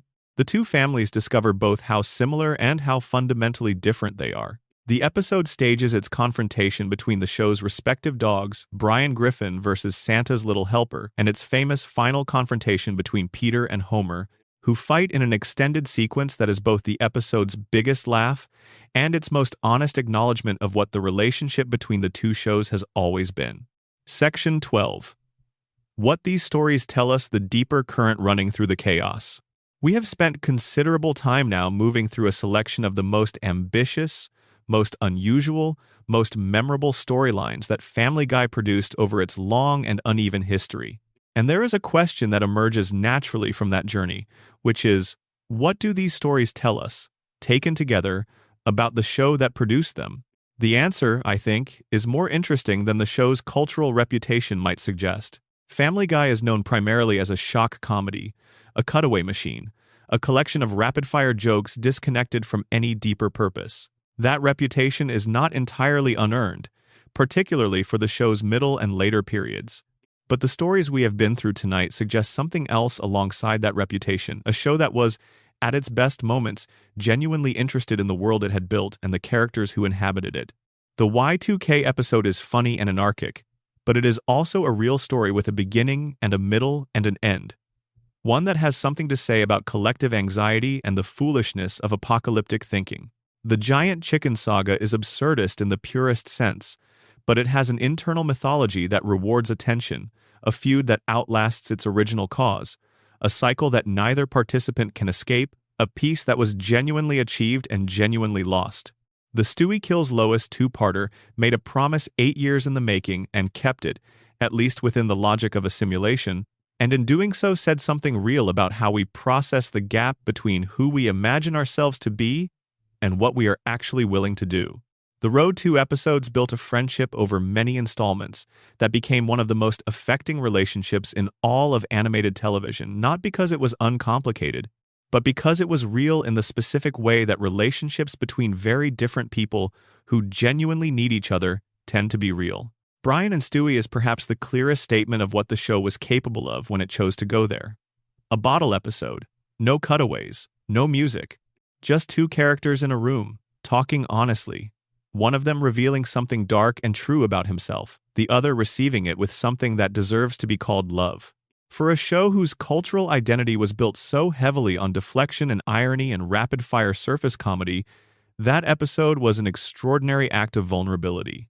The death and resurrection of Brian Griffin, whatever its failings as a narrative decision, confirmed something that the show's ratings had been suggesting for years.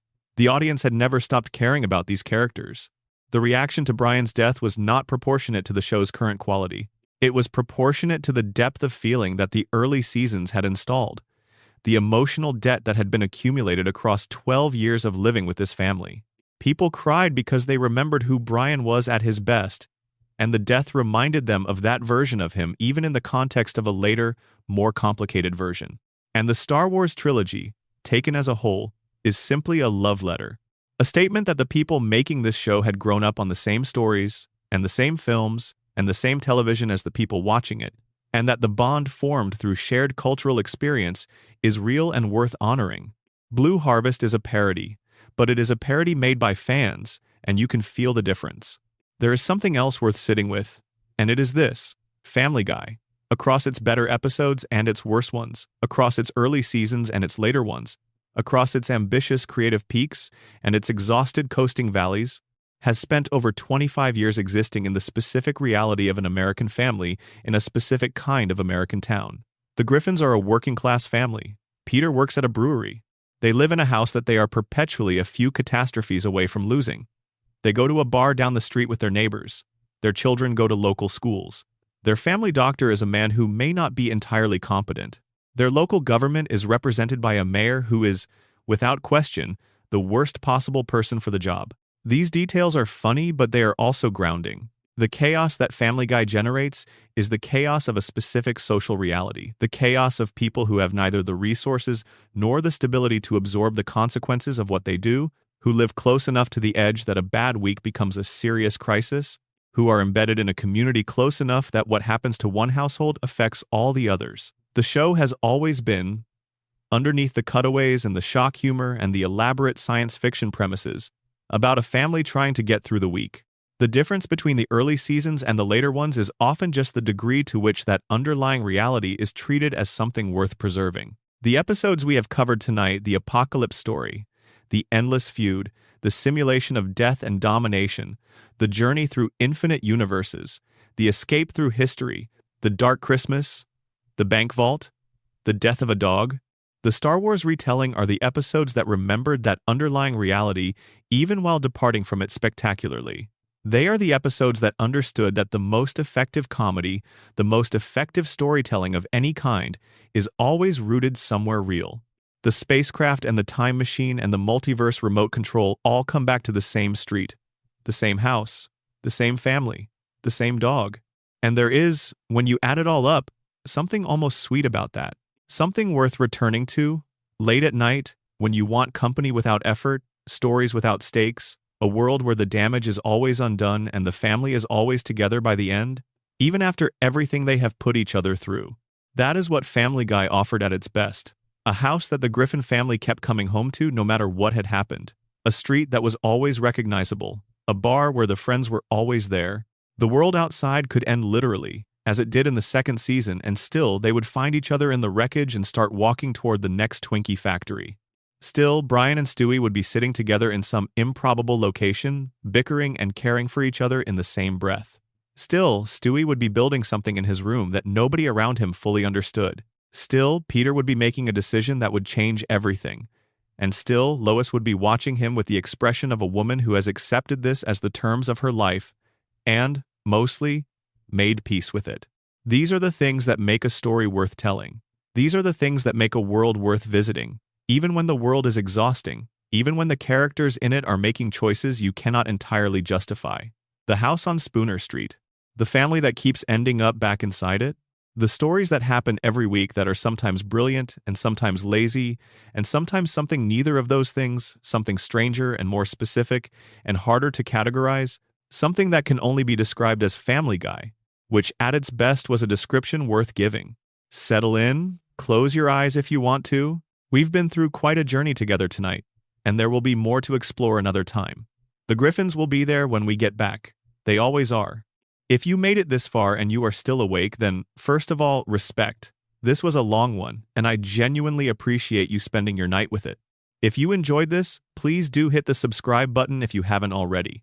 It costs nothing, and it means everything in terms of keeping this channel going and getting more of these long-form, deeply detailed stories in front of people who want to hear them. And leave a comment, tell me which storyline surprised you most, or which one you already knew every detail of, or which one you want to go back and watch the actual episode for. Until next time, stay comfortable, stay curious, and I'll see you in the next one. Section 13. When Peter Griffin became a knight, a pirate, a caveman, and everything in between the Identity episodes, one of the most quietly strange things about Family Guy as a show is the regularity with which its main character simply stops being who he is and becomes someone else entirely. Peter Griffin has, across the show's run, acquired more alternate identities, transformed into more different things, and occupied more wildly improbable roles than almost any other character in television history. And what makes this pattern interesting is not just the comedy of the transformations themselves, but what each one reveals about the specific hunger at the center of Peter's character, his relentless need to be something other than a slightly overweight, not particularly clever brewery worker from a suburb in Rhode Island. Consider the episode in which Peter discovers that his family's property technically extends a few feet beyond where he thought the property line was, and that within those few feet, he is technically not in the United States. This is the kind of discovery that a reasonable person would note and move on from. Peter is not a reasonable person. He declares independence. He names his new sovereign nation Pretoria. He draws a flag. He begins drafting a constitution. He petitions the United Nations for recognition. He invites ambassadors. He announces his intention to annex neighboring territories, beginning with the Swanson swimming pool, which he has always coveted and which now shares a border with Pretoria. The episode is a rapid, compressed parody of nationalist politics, and it works because the show understands what nationalism is at its core: the decision by a person or a group to declare their particular patch of ground special and their particular set of preferences into law. Peter becomes a dictator not because he has evil intentions, but because the fantasy of absolute self-determination is genuinely appealing to him, and because being told what to do by people he considers less smart than himself, which is to say, almost everyone he has ever met has been a source of frustration for his entire adult life. Pretoria lets him be right about everything. Pretoria lets him make the rules. The fact that his nation consists of a few square feet of yard adjacent to a colonial Rhode Island home, and that his military consists of himself, does not diminish the sincerity of his conviction. The episode also demonstrates the show's instinct for finding the emotional truth underneath the premise. Peter's need for Pretoria is not just about wanting a swimming pool. It is about control, and about the specific frustration of being a person who cannot quite manage his own life, being forced to exist in a world managed by people who seem to find it easy. The joke lands hardest, not when the United States government shows up to deal with the situation, but when Peter has to face the fact that his kingdom, for all its sovereignty, is still just a yard. He can declare it whatever he wants. It is still a yard. Then there is the episode where Peter discovers, through a combination of boredom and internet research, that he may have a claim to English nobility. Peter's family tree on his mother's side contains a European branch, and a loose reading of some historical documentation suggests very loosely, with significant interpretive charity, that this branch might connect to a medieval English title. Peter seizes this possibility with the same complete commitment he brings to everything he believes about himself when the belief is favorable. He acquires a sword. He begins referring to himself by an invented title. He affects an English accent that is, generously speaking, aspirational. He attempts to conduct himself with the dignity and decorum appropriate to a man of noble station, which, for Peter, means primarily wearing different clothes and expecting more deference from the people around him. The comedy of these episodes comes partly from the gap between what Peter imagines himself to be and what he plainly is, but there is also something warmer underneath it. Peter's fantasies about himself are never really about status for its own sake. They are about the specific feeling of belonging to something that matters, of being part of a story larger than the one he is actually living. A brewery worker in Rhode Island is not in a story. A medieval knight, a micronation president, a pirate captain, a superhero. These are people whose lives contain the narrative weight that Peter has always felt his own life should have, but somehow never quite achieves. This is why the show keeps returning to these transformations. They are funny on the surface, and the surface humor is genuine Peter as a caveman, Peter as an Amish farmer, Peter as the head of a labor union, Peter as a local media personality, Peter as an inadvertent cult leader, but underneath the comedy, each transformation is the same story. A man trying on a version of himself that seems more important than the one he has, discovering that the new version fits poorly in ways he did not anticipate, and eventually returning to the original version which, the show quietly insists, was enough all along. The episode where Peter becomes convinced that he is actually a genius is one of the more generous of these identity stories. A series of unlikely circumstances leads to Peter performing well on an IQ test, and the result, which is probably an error, but which Peter has no way of knowing is an error, is that the school system identifies him as a profoundly gifted adult who slipped through the cracks and was never properly educated. He is enrolled in an accelerated learning program. He begins studying. He discovers that learning, which he had always assumed was not for him, is actually available to him when given the right conditions. He becomes, for one episode, a genuinely different version of himself, someone who can engage with ideas, who reads books with actual comprehension, who participates in discussions about art and history and science, and finds something in himself that responds to all of it. The episode is careful enough to make this transformation feel real rather than satirical. The comedy comes not from Peter being a buffoon who pretends to be smart, but from the genuine awkwardness of a person encountering intellectual life for the first time in middle age and having to figure out where it fits in the person they have already become. He is different with Lois. He is different with his friends. The bar where he has always been comfortable becomes a place where he is slightly out of step, and the discomfort that comes from outgrowing a familiar environment is something the show renders with surprising honesty. The resolution, which involves the error being discovered and Peter's intelligence test scores being corrected, and Peter returning to his normal cognitive state, is handled with a gentleness that not all resolutions in Clear to a Brenged Family Guy manage. The show could have made the ending a joke about Peter having been foolish to think he was smart all along. Instead, it makes the ending about the loss of something genuine, something that had been there waiting to be discovered, and that now has to go back into the box it came from. There is a quiet sadness in Peter's final scene that is allowed to be real without being resolved, which is more than many episodes of this show manage. The pirate episode deserves extended attention because it produces some of the show's most purely absurdist imagery. Peter discovers that one of his ancestors was a pirate, and this discovery leads, through the show's characteristic compressed logic, to Peter deciding to become a pirate himself. He acquires a ship. He assembles a crew, which consists largely of his friends, who have been unable to find convincing reasons to say no. He begins sailing. He begins attacking other vessels. He begins accumulating plunder. What makes this episode memorable is the specific quality of the anachronism. Peter is not a historical pirate. He is a contemporary man who has decided to do piracy as a lifestyle, and the people he encounters at sea are deeply confused by this, reacting to the situation with the reasonable bafflement of people who did not expect to be boarded by a Rhode Island brewery worker playing dress-up. The comedy comes from the collision between Peter's total commitment to his chosen identity and the world's complete inability to accommodate it, and somewhere in that collision is the same frustration that drives all of Peter's transformations. He is always more committed to the fantasy than the fantasy is designed to accommodate. Section 14. The Secret Lives of Lois Griffin. When the quiet center of the family got to be complicated, in most television comedies built around a central patriarch, the wife exists primarily as a moderating force.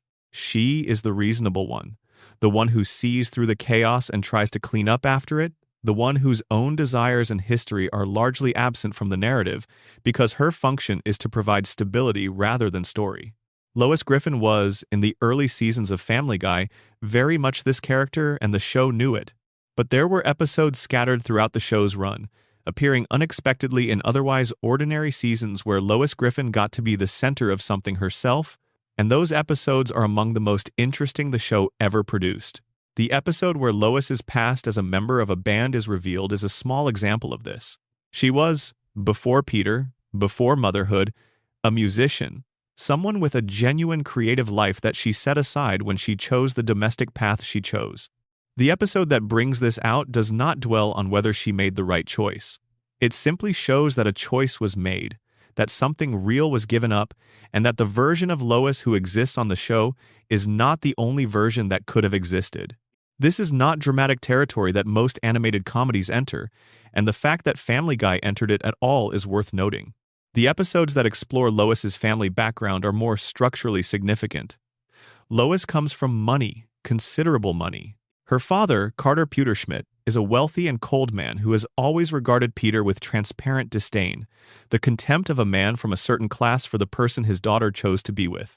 This dynamic is a consistent source of comedy, but it also produces episodes where Lois must navigate the particular strain of being a person who has left one world and chosen another, and must periodically return to the original world and justify her choices to the people still in it. There is the episode where Lois discovers that her mother had a previous marriage and a previous child that the family had kept secret, and the episode becomes briefly something more like a drama than a comedy. The specific shock of learning that the people you thought you knew completely were holding something back, that the official version of a family's history is always an edited version of the actual one. Lois's reaction to this discovery is handled with a specificity that the show does not always manage for its characters, and there is a moment where she confronts her mother about the secrecy that carries real emotional weight. The most dramatic Lois-centered episode is the one where she runs for political office. Inspired by a sense that the people currently running Quahog's local government are doing a poor job, and given the show's established picture of Quahog's governance, this is an understatement of some magnitude. Lois decides to run for city council. She begins her campaign with genuine earnestness, advocating for real policies and real improvements. She is thoughtful about it. She is organized. She does the work. And then she discovers that thoughtfulness and organization are not what win local elections. What wins local elections, the episode argues with the bluntness that Family Guy generally prefers, is the ability to say things that sound bold and simple even if they are neither. The turning point in Lois's campaign comes when she is pressed by an audience member about something she does not have a good answer for, and in frustration she simply says the word 9/11 repeatedly. This produces an enthusiastic response from the crowd. Lois, smart enough to observe the response and draw the correct lesson from it, begins deploying this technique more systematically. She begins winning. She begins saying other simple, emotionally charged things that have no policy content but produce strong reactions, and her poll numbers rise with each one. The episode is a precise and uncomfortable parody of how political theater actually works, and it is more pointed than Family Guy's political commentary usually manages. Lois wins. She becomes a local official, and then she encounters the actual work of governance, which bears no resemblance to the campaign, and which requires the exact kind of careful, nuanced thinking that her winning campaign systematically avoided. The episode ends at the point where this collision becomes apparent, without fully resolving it, which is the most honest thing it could do. The joke is not that Lois failed. The joke is that she succeeded in exactly the way the system rewarded success, and that the system rewarding success is itself the problem. There are smaller Lois moments scattered throughout the show that are worth naming individually because they add up to a picture of a character who, when the show remembered to take her seriously, was considerably more interesting than her function suggested. The episode where Lois and Peter are struggling financially, and Lois takes a job to help covers ground that sitcoms have covered endlessly, the stay-at-home parent re-entering the workforce, but does something that the genre usually avoids, which is acknowledging that the experience of working is genuinely different for a person who has been outside the workforce for many years, that the particular skills of managing a household and raising children, while real and substantial, are not skills that translate directly into professional environments that do not recognize them. Lois's relationship with her piano is a background detail that accumulates real meaning over the course of the show. She plays, she was trained, it is one of the things she kept from her previous life, one of the parts of herself that she maintained even while constructing the identity she currently occupies. Episodes that include her at the piano are episodes that understand that this is not just decoration, that there is something specific she is expressing or containing in those moments that she cannot express or contain otherwise. Family Guy does not always notice these details, but when it does, it is better for it. Section 15. Stewie Griffin's Extended Universe. The inventions, the plans, the alternate selves. We talked about Stewie's transformation from evil genius to something softer and more complicated in an earlier section, but there is a body of Stewie-specific story that deserves its own extended treatment, because the things Stewie built and the things Stewie planned, across the show's entire run, are genuinely extraordinary inventions as ideas, as objects, as mechanisms for generating story. The time machine is the most consequential of Stewie's inventions from a narrative standpoint, because it has been used as a plot device in more Family Guy episodes than almost any other single object. But it is worth pausing to consider what the time machine means as a character detail rather than just as a story engine. Stewie built a working time machine as a child.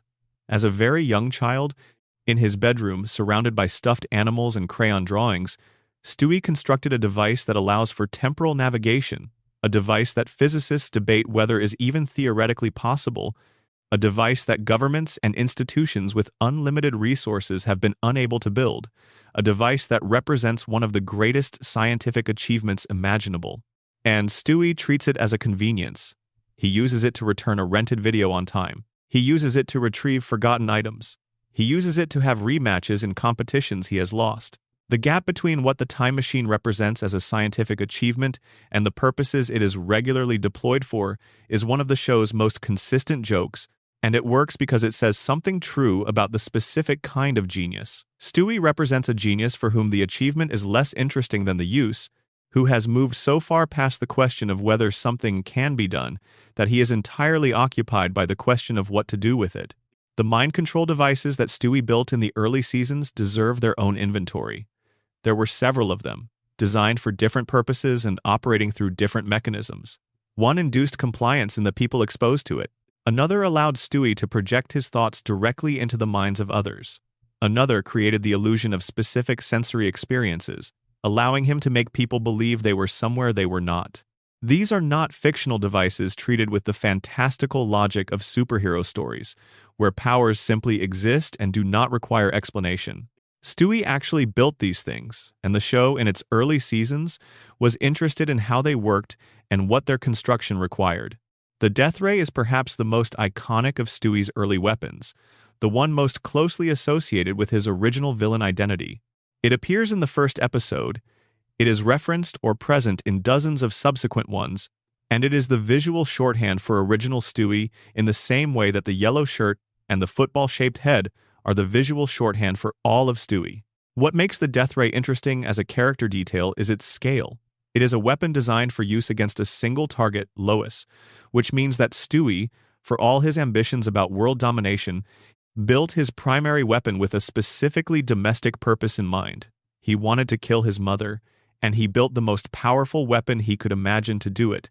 And the most powerful weapon he could imagine was not a bomb or a missile or something that could level a city. It was a device that could end one specific person's life from a distance. His ambitions were cosmic, but his motivations were intimate. The alternate Stewie encounters across the show's multiverse episodes are a rich subject on their own. Road to the Multiverse introduced the Dog Universe Stewie, but the show produced various other alternate Stewies over the years, in various contexts and through various mechanisms. There is the Good Stewie, the version of Stewie who never became evil, who grew up in a household where his intelligence was recognized and nurtured rather than unnoticed and unmet, who became a genuinely kind and generous person.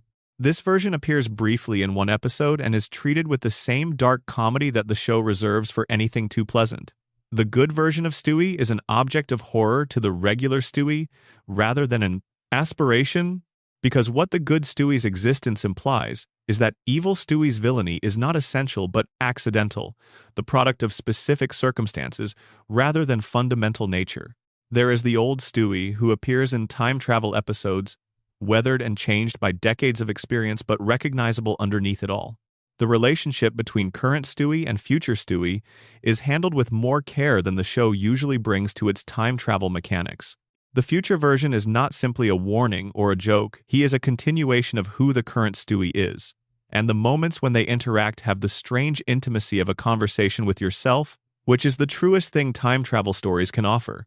Stewie's relationship to his own intelligence is one of the show's most interesting recurring subjects, and it is one that the show handled differently across different eras.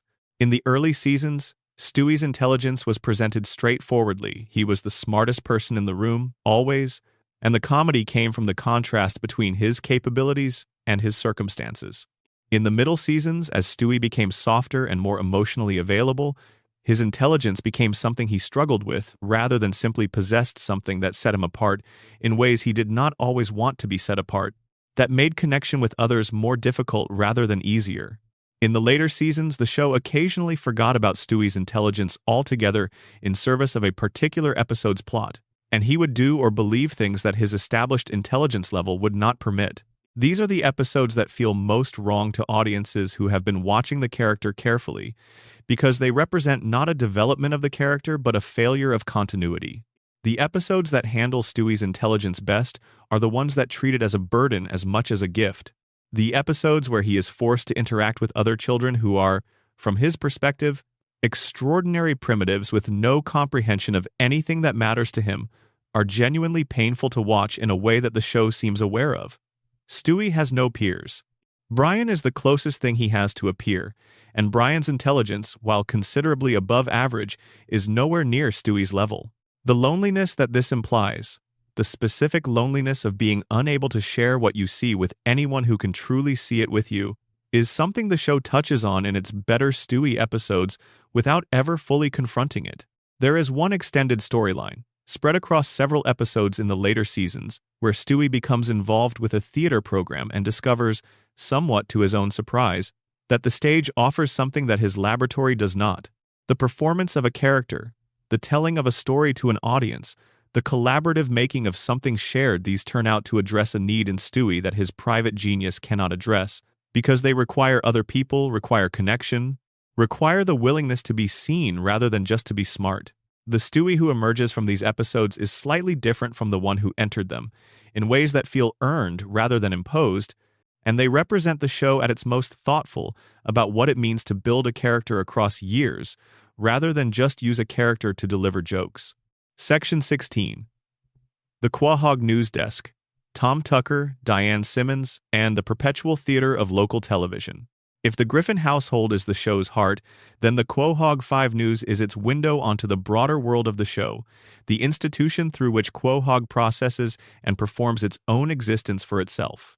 Local television news is one of the most specific and recognizable institutions in American life. A form of media with its own conventions, its own vanities, its own relationship to the communities it claims to serve, and its own entirely distinct ecosystem of ego and ambition and mundane compromise. Family Guy's version of local news is a satire that achieves its sharpest effects not through exaggeration, but through recognition. Tom Tucker, the primary anchor, is a figure of extraordinary, specifically comic value. He is vain in the way that makes total sense for a man who has spent decades being told that how he looks matters as much as what he says. He is condescending in the way of someone who has come to believe through long years of being the central authority figure in people's living rooms for 30 minutes each evening, that he has a right to condescend. He is kind to his ratings and unkind to his colleagues, in roughly the proportion you would expect from a man who has survived multiple decades at the same station, which means he has outlasted competitors and developed the specific confidence that comes from being the last one standing. His relationship with his son, Jake Tucker, a child whose face is, for reasons the show never explains and never needs to explain, upside down, is one of the show's more quietly interesting recurring subjects. Tom's difficulty in accepting that his son looks the way he looks, and the way that difficulty expresses itself as a barely concealed disappointment that Jake registers without fully understanding, is handled with more psychological precision than you would expect from what is, on the surface, a single visual gag. The upside-down face is the joke. The father's relationship to that joke, and what it costs both of them, is something the show understands and occasionally allows to surface.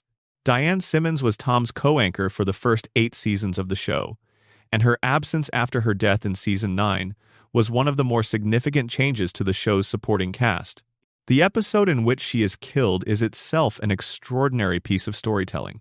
A murder mystery set at a Family Guy Character Awards show, Stewie manipulated into being used as an assassin.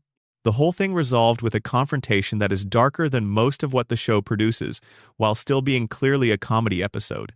Diane's death is as good an example as the show ever produced of its ability to take a supporting character seriously enough to give them a real end rather than simply retiring them off-screen. The news team's relationship to the events they report on is consistently the episode's best running joke. Quahog experiences genuinely extraordinary events, invasions, apocalypses, time travel, giant chickens, and the news team covers all of them with the same practiced detachment they would bring to a piece about a local school bake sale. Tom Tucker does not alter his delivery based on the significance of what he is reporting. He brings the same slightly smug authority to a story about the end of civilization as he does to a story about a pothole on the highway, because the authority is the point, not the information. The information is what fills the space between the authority and the next commercial break. This consistency is actually a sharp observation about how local television news works, the way the format domesticates even the most dramatic events, the way the performance of calm authority flattens everything into the same register of mild concern, followed by a call for donations to a relevant charity. The show uses the news team to register the world's events while also demonstrating, through the gap between those events and the tone with which they are delivered, how completely the format filters and manages what we are allowed to feel about what we are being told. Section 17. Cleveland, Joe, and Quagmire. The bar friends as a mirror. Peter Griffin's friends at the Drunken Clam represent the show's secondary tier of character development, and they deserve extended attention because they change substantially across the show's run in ways that illuminate what the show was doing with its ensemble. Cleveland Brown's arc is the most extensive because it involves his departure from the show. When Cleveland left Quahog in Season 8 for his own spin-off series, the remaining episodes found ways to work around his absence without fully acknowledging it, which produced some of the more awkward textual gaps in the show's history. Cleveland came back when The Cleveland Show ended in 2013, and his reintegration into the main cast was handled with the cheerful informality that the show applies to most continuity complications. It happened. We are all back. Let us not discuss it further. What The Cleveland Show years do for the main series, in retrospect, is illuminate how much Cleveland contributed to the bar scenes even when he was not particularly foregrounded. He was the calm presence, the one who made everything slightly more reasonable by being there, whose very steadiness provided a counterweight to Peter's volatility and Quagmire's mania. Without him, the bar scenes between Peter, Joe, and Quagmire have a different energy, more abrasive, more likely to escalate, that the show did not always manage well. Joe Swanson's long-term arc is one of the show's saddest, because it follows a character who was introduced with genuine dignity and stripped of it progressively over subsequent seasons. The Season 1 episode that introduced Joe, titled A Hero Sits Next Door, is a small masterpiece of the form. Joe arrives as a new neighbor, and Peter is immediately jealous of him, jealous of his competence, his capability, the way the neighborhood responds to him, with a respect that Peter has never managed to command. Joe is in a wheelchair, but the episode is careful never to present this as the primary fact about him. It is a fact. It is part of who he is. but it is surrounded by so many other facts, his skill, his bravery, his patience, his warm relationship with his family, that it never becomes the defining thing. The joke is Peter's jealousy, and the joke works because the jealousy is real. Peter looks at Joe and sees a version of the neighborhood life he has always wanted to occupy, the version where people look to you for leadership rather than tolerating you with fond exasperation. The episode resolves with Peter discovering that Joe, for all his capability, needs things too, that the competence and the independence coexist with a real vulnerability that Joe manages with the same quiet dignity he brings to everything else. The later seasons' treatment of Joe reduced this complexity systematically. The disability became a punchline in a way it had not been in the early seasons. The marriage deteriorated in ways that were mostly used as comedy material. Joe's friends treated him with a carelessness that would have been unthinkable in the first season, when Peter's opinion of Joe was something closer to awe. The show acknowledged this decline in at least one extended episode, which tried to examine why Joe's friends had started treating him poorly and whether they could change. The examination was incomplete, and the change was temporary. But the fact that the show noticed the problem at all is something. Quagmire is the most complicated of the three, because the show's relationship to his character is fundamentally ambivalent in ways it never quite resolved. His central defining trait is his sexual veracity, which the show treated as comedy for well over 2 decades, and the treatment ranged from sharp satire of a specific kind of male entitlement to something that looked uncomfortably like endorsement, depending on the episode and the moment within the episode. The show knew this was complicated. The episode where Quagmire delivers his speech about Brian's failures includes, in Quagmire's list of Brian's hypocrisies, the observation that Brian constantly hits on Lois in front of Peter, which is a real criticism, but it comes from a character whose own behavior toward women is considerably worse. The show is aware of the irony. It does not know what to do with it. What redeems Quagmire, in the aggregate, is the episodes where the show remembers that he is a person rather than a collection of traits. The episode with his sister, already mentioned, is the clearest example of this, a moment where the protective instincts that exist alongside his worst impulses become the dominant note, and where the character is allowed to care about someone else more than he cares about himself. These moments of genuine feeling make the show's portrait of Quagmire feel honest rather than simply convenient, and they suggest that the writers understood, at some level, that a character who is only a collection of bad impulses is not actually funny but just unpleasant. Section 18. The marriages of Quahog love, dysfunction, and the peculiar endurance of the Griffins.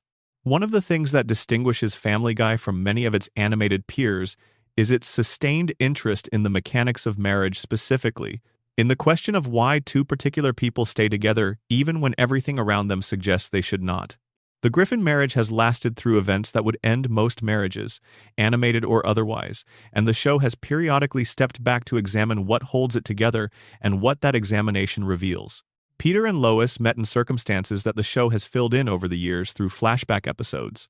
Lois was, at the time, a different kind of person, not the harried suburban wife she would become, but someone navigating the specific trap of wealth and expectation, looking for a way out of the life her family had prepared for her.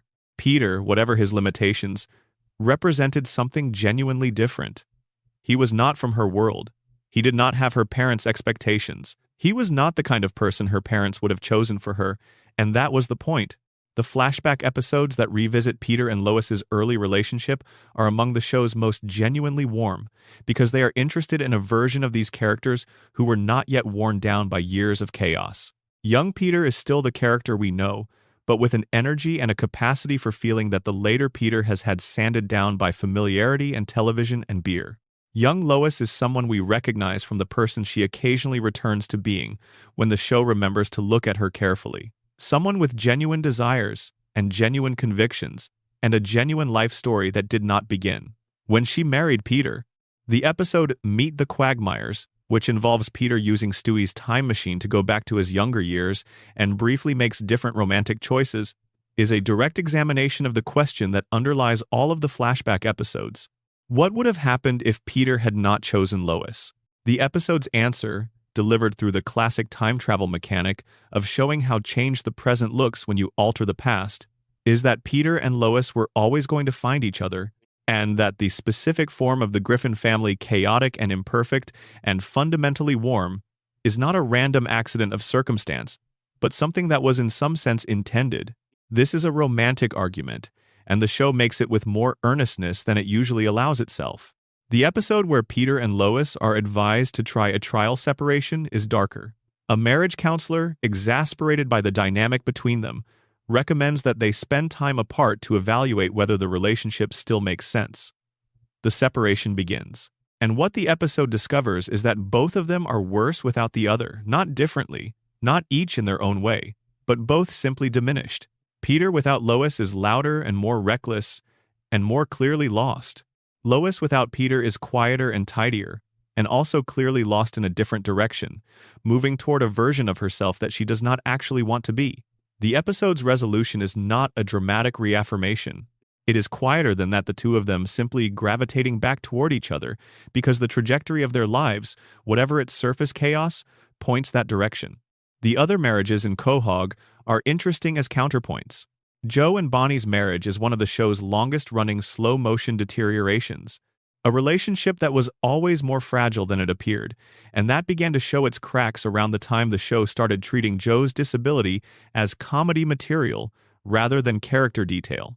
Bonnie's unhappiness with her marriage was a recurring subplot for many seasons before the show ultimately resolved it in a direction that was not entirely satisfying, but that acknowledged the complexity of what had been accumulated.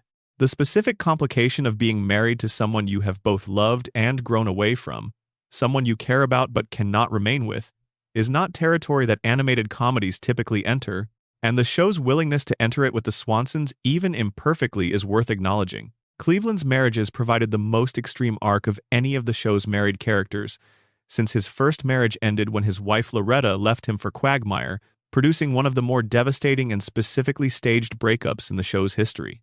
Cleveland's bathtub moment, a recurring gag in which Cleveland, disturbed by something happening outside his window, falls from his second-floor bathroom tub in a cascade of water and then announces that he is all right, became such a beloved element of his character that it traveled with him to his own show and then back to the main series. It is a small, dumb joke, but its persistence across the years makes it something like a signature, the specific way Cleveland Brown meets the world's disruptions. He falls. He lands in the water. He says he is all right. Section 19. The best one-off premises episodes that existed only to push a single idea as far as it would go. Some episodes of Family Guy do not belong to any larger arc, do not develop any character in ways the show will remember later, and do not advance any ongoing story. They exist purely as experiments, occasions for the writers to ask one specific question and then follow it wherever it leads, without worrying about what comes next week. These episodes are sometimes the show's most interesting because the freedom from consequence allows a kind of creative commitment that ongoing storylines do not always permit. There is the episode in which Peter discovers he has a black half-brother. The discovery comes through a revelation about Peter's family history that involves a previously unknown relationship in his parents' past, and the episode spends its runtime on Peter's reaction to having a sibling he did not know about, on the specific awkward comedy of two strangers who share blood, discovering each other in middle age and trying to figure out what that means. The episode does not avoid the racial dimension of its premise. The half-brother, Thaddeus, is black, and the dynamic between him and Peter reflects the specific history of American families divided by race and circumstance. The show handles this with more care than you might expect, not resolving the complications it raises but not pretending they do not exist either. There is the episode in which Stewie falls in love with a girl at his daycare. This is the early Stewie, the evil genius baby, and the episode takes the premise seriously in the way that produces the best comedy, by refusing to wink at the audience about how absurd it is that a baby with a laser cannon is experiencing romantic feelings. The feelings are real within the show's logic. The episode explores them with the same attention it would give any character's romantic arc. The comedy comes not from the absurdity being acknowledged, but from the gap between Stewie's interior experience, passionate, dramatic, operatic in its own estimation, and the exterior circumstances, which involve nap times and juice boxes, and the limited communication options available to people of his physical age. There is the episode where the entire family gets amnesia after a car accident and must rediscover their own personalities from scratch. Each of them, encountering themselves without the weight of their own history, makes slightly different choices than the choices their established personalities would make. Peter, without the accumulated habit of being Peter Griffin, is quieter and more thoughtful. Lois, freed temporarily from the role she has occupied for so long, experiments with being someone other than the patient manager of everyone else's chaos. This premise is obviously a vehicle for jokes, and the jokes are good, but it is also a genuinely interesting thought experiment about how much of who we are is habit and how much is something more fundamental. There is the episode set entirely in a single movie theater where the Griffins go to see a film and spend the entire runtime reacting to what is on screen. This is a formally inventive episode that the show does not often attempt a piece where the location is fixed, where the characters cannot go anywhere, and where all the comedy must come from their reactions to something we cannot see. It is a bottle episode in miniature, and like the Brian and Stewie Vault episode, its constraint produces a kind of intimacy that the show's more expansive episodes do not have. You learn things about the characters from watching them watch something together. The way they react to jokes, the way they react to sadness, the way they react to each other in the dark. There is the Stewie episode where he enters a diaper commercial and becomes briefly famous as an infant model. This is played purely for comedy, and it produces very funny comedy, but it also gestures at something real about the industry of child performance, the way children are sometimes used as products rather than people, the way fame at a very early age creates a relationship to visibility and attention that can be difficult to outgrow. Stewie's response to being famous is characteristically Stewie. He handles the scrutiny with total aplomb and finds the commerce of it interesting. But the episode has a moment near the end where the cost of being looked at all the time begins to show on him. And it is brief but honest. There is the episode where Peter wins a bet and claims the local brewery as his prize, becoming his own employer, and spends the episode discovering that being in charge of the thing you work at does not make the work easier but harder, because the responsibility that used to belong to someone else now belongs to you. This is a real observation about the difference between wanting authority and having it, and the episode earns its laughs from Peter's very specific and very relatable failure to anticipate this. There is the multi-episode arc where Meg goes to college early and leaves the Griffin household, and the episode that results from her absence demonstrates, as the show does periodically with Meg, that the family genuinely does not function better without her. It is worse. The dynamic shifts in ways that are uncomfortable and ugly, and Peter and Lois and the boys find themselves doing to each other the things they used to do to Meg, needing a target, a person to focus the household's ambient frustration on, and having to turn on each other when that person is no longer available. The episodes that make this point, that Meg's mistreatment was not incidental but structural, that the family needed her in the role she occupied even as they treated her badly for occupying it, are the most honest things the show ever said about what they had been doing to her. Section 20. What it means to keep coming back, the show that would not end and why we kept watching. We have spent a long time tonight inside this show, and as we move toward a close, it seems worth sitting with the question that all of this raises. Family Guy has been on television since 1999. It has been canceled twice and come back both times. It has gone through periods of extraordinary creative vitality and periods of obvious exhaustion. It has produced episodes that belong in any honest accounting of what animated television can achieve, and it has produced episodes that seem to exist only because a production schedule required them to exist, and yet it continues. And people, including you, here tonight, listening to this, continue to return to it. Why? Part of the answer is simple habit. The show has been a presence in enough people's lives for long enough that returning to it is less a choice than a gravitational pull. The Griffin house and the street it sits on and the bar down the road have, across 25 years, become genuinely familiar places in the way that only long exposure creates. You know what the kitchen looks like. You know how the living room is arranged. You know the rhythm of the theme song and the specific cadence of the opening credits and the particular quality of late-night light in those early season episodes that makes them feel like a specific memory rather than a piece of television. Part of the answer is what the show was at its best, and the way that best hangs over everything that followed.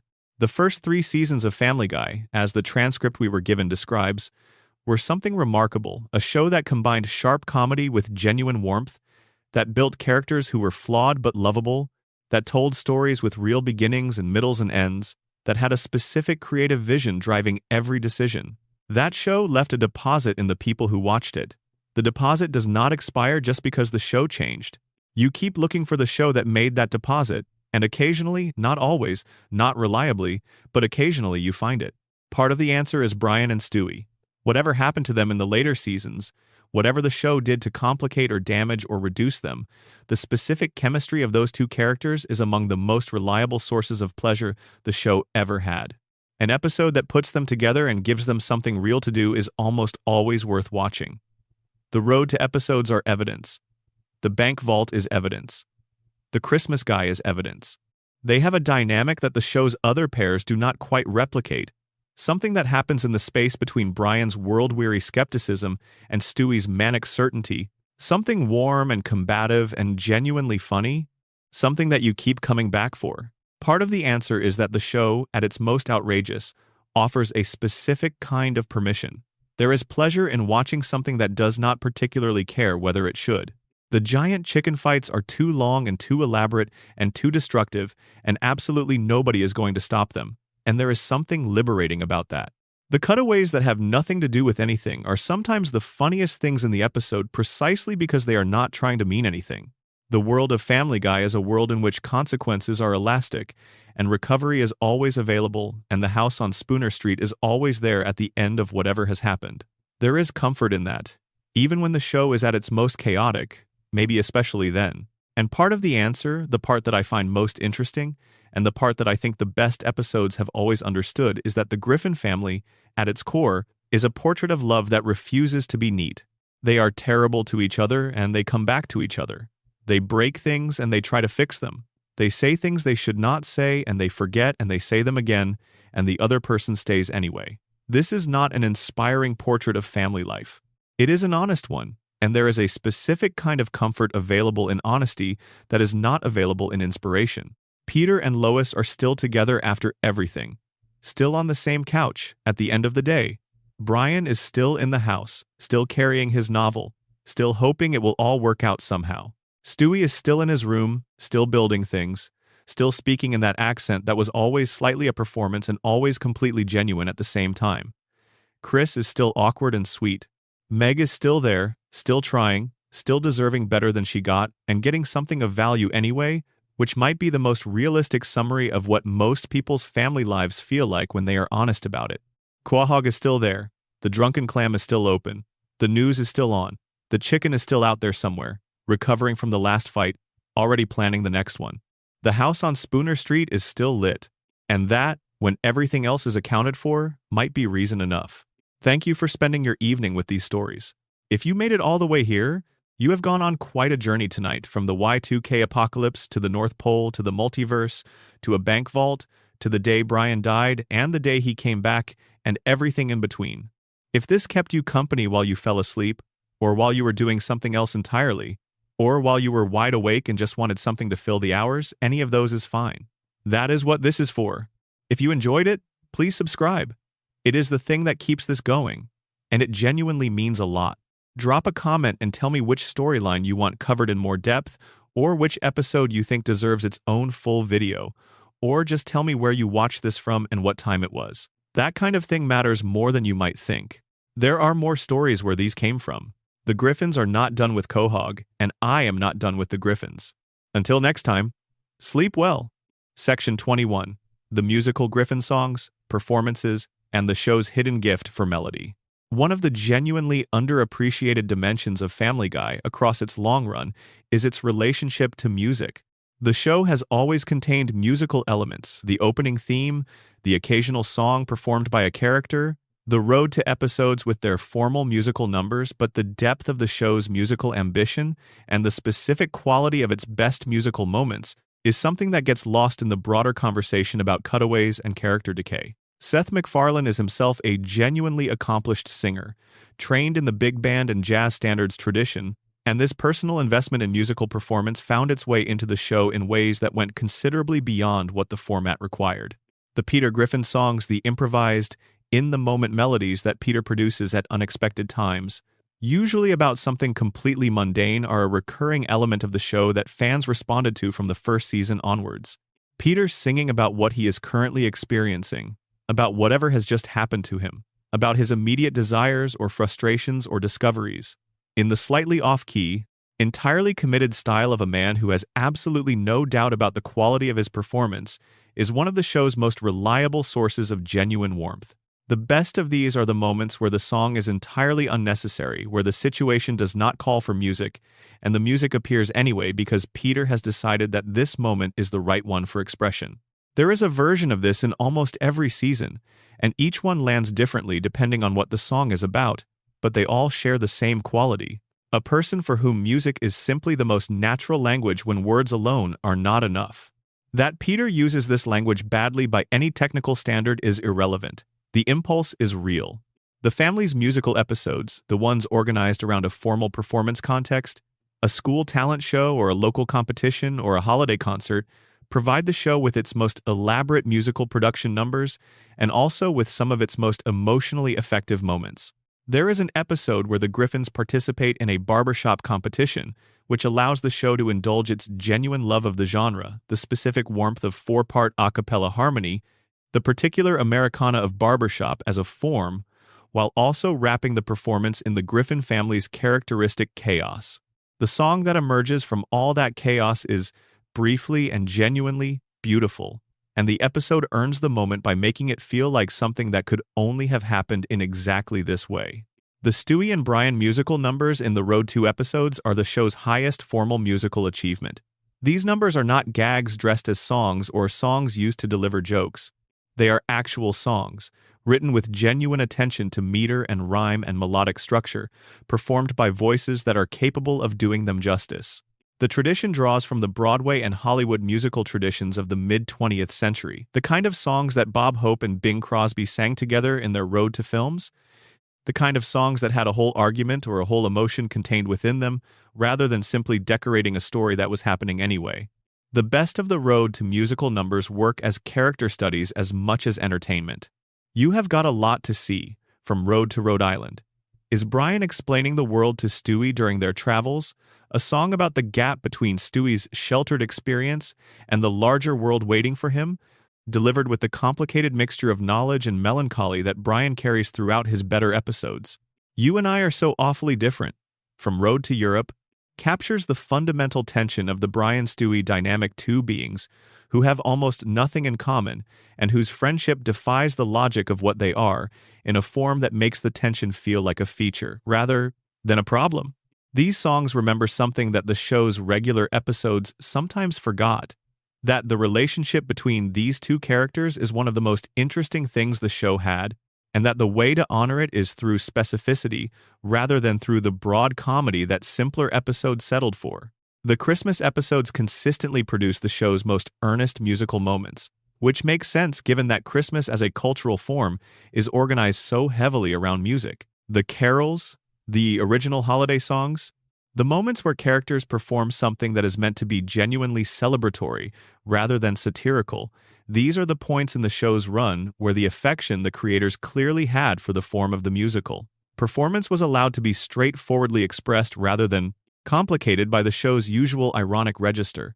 Road to the North Pole, already discussed in detail, contains music that is warm and genuine in a way that the episode's darker thematic content makes all the more striking. The contrast between the cheerful, traditional-sounding holiday music and the episode's portrait of an exhausted, failing Santa and a delivery mission that cannot succeed is part of what makes the episode work. The music is not being used ironically, and the darkness is not being softened by the music, and the result is something that contains both things simultaneously, in a way that is genuinely unusual for a comedy episode. The most purely musical episode the show ever produced, the one most clearly organized around the experience of listening to and performing music as its central subject, is the episode where Peter becomes involved with a local, a cappella group. This is a minor episode in the show's history, not particularly celebrated or discussed, but it does something that the show rarely does. It creates space for a character to care about something outside of himself, to find in a collaborative artistic practice something that his individual life cannot provide. The harmony of a cappella singing, the specific pleasure of fitting your voice into a structure larger than your individual sound, offers Peter something that the bar and the television and the various schemes and transformations do not. The episode does not dwell on this. It delivers its comedy and moves on. but the observation it contains that there are forms of community available through shared creative practice that are not available any other way is as true in a cartoon as it is anywhere else. Section 22. The mythology of Quahog, the recurring characters who made it a real place.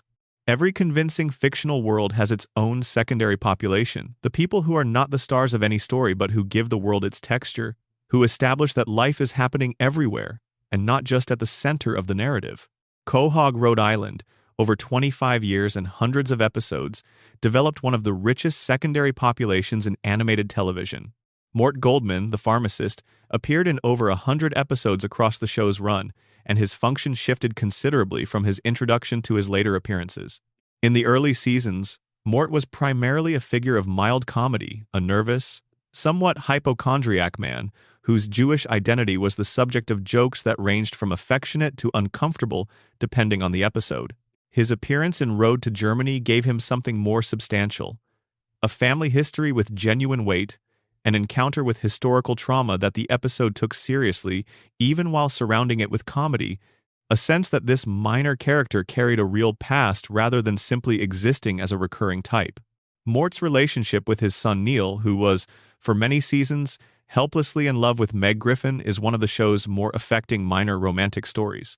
Neil's devotion to Meg was genuine within the show's logic, and the episodes that explored it were sometimes willing to take his feelings seriously rather than using them purely as comedy. The question of why Neil would love someone who does not return his feelings, and whether that love changes or diminishes him, is the kind of question that the show asked only occasionally and never fully answered, but its willingness to ask it at all is worth noting. Herbert the Pervert, a character whose entire existence is built around a joke that many people find deeply uncomfortable, is one of the show's most divisive recurring figures. His presence in the show raises genuine questions about where comedy ends and endorsement begins, and the show's consistent use of him across many seasons without ever fundamentally reassessing what his presence means is one of the more troubling aspects of its later run. He is also, in a practical sense, one of the show's most recognizable characters.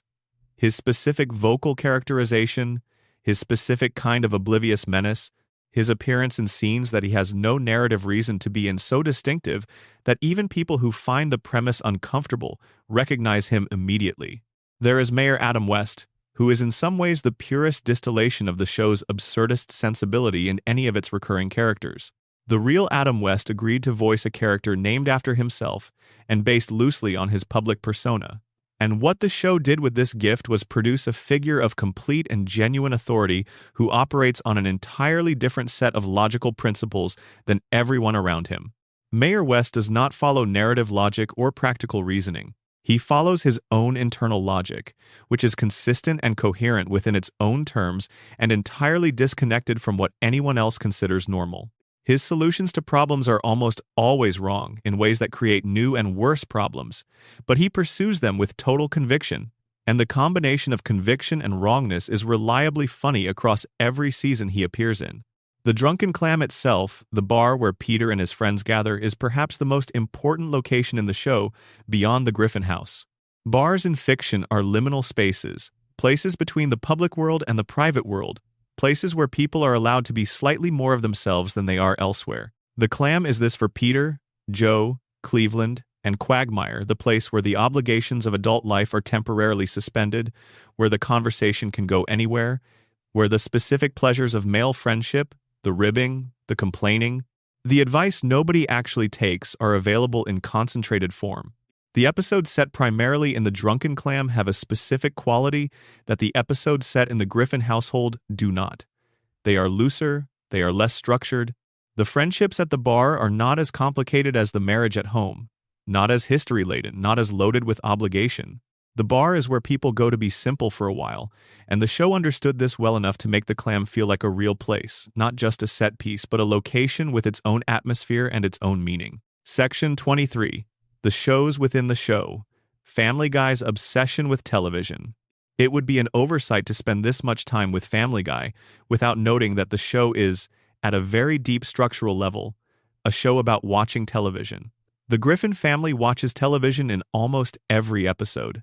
The show's cutaway structure mimics the logic of channel surfing. The characters reference other shows, other films, other pieces of popular media so constantly that the show is as much an index of American entertainment as it is an entertainment itself. This reflexivity, the way the show keeps looking at itself in the mirror of everything it references, is one of the things that makes Family Guy genuinely interesting to think about, even when it is not particularly interesting to watch. The show has an argument about television embedded in its structure, and the argument is this: that stories are the medium through which people experience and process reality, and that the television screen is the primary delivery mechanism for stories in modern American life, and that the Griffin family's relationship to the screen, total, uncritical, passionate, essentially unconscious, is a portrait of something real about the culture they inhabit. Peter's television preferences are their own subject. He watches specific things with specific devotion, and the things he watches tell you things about him that the show does not always say directly. He loves the shows from his childhood, the cultural objects that formed him, with a nostalgia so powerful that it occasionally overrides his judgment about what is actually good. He will defend things he loved at 14 against all evidence that they do not hold up, because those things are not really about the shows themselves but about the person he was when he first encountered them. The show within, the show that gets the most extended treatment across the series, is probably the fictional programming that Family Guy's Cutaways produce. Over hundreds of episodes, the show created dozens of fictional television programs, films, songs, and other media artifacts, each with enough internal consistency to feel like something that could actually exist. Some of these are clear parodies. Others are stranger original concepts that the show presents without irony, as if they might genuinely be interesting on their own terms. The fictional programs that appear as brief fragments in cutaways, the shows that Peter is supposedly watching, the programs that the characters reference, collectively add up to a portrait of an entire television universe that runs parallel to ours.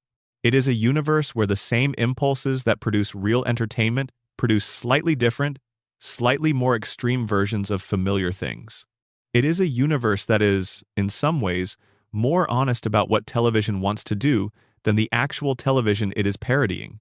The show's relationship to Star Wars, already discussed in detail, is the most extended instance of Family Guy's engagement with the broader culture of entertainment. But it is not unique.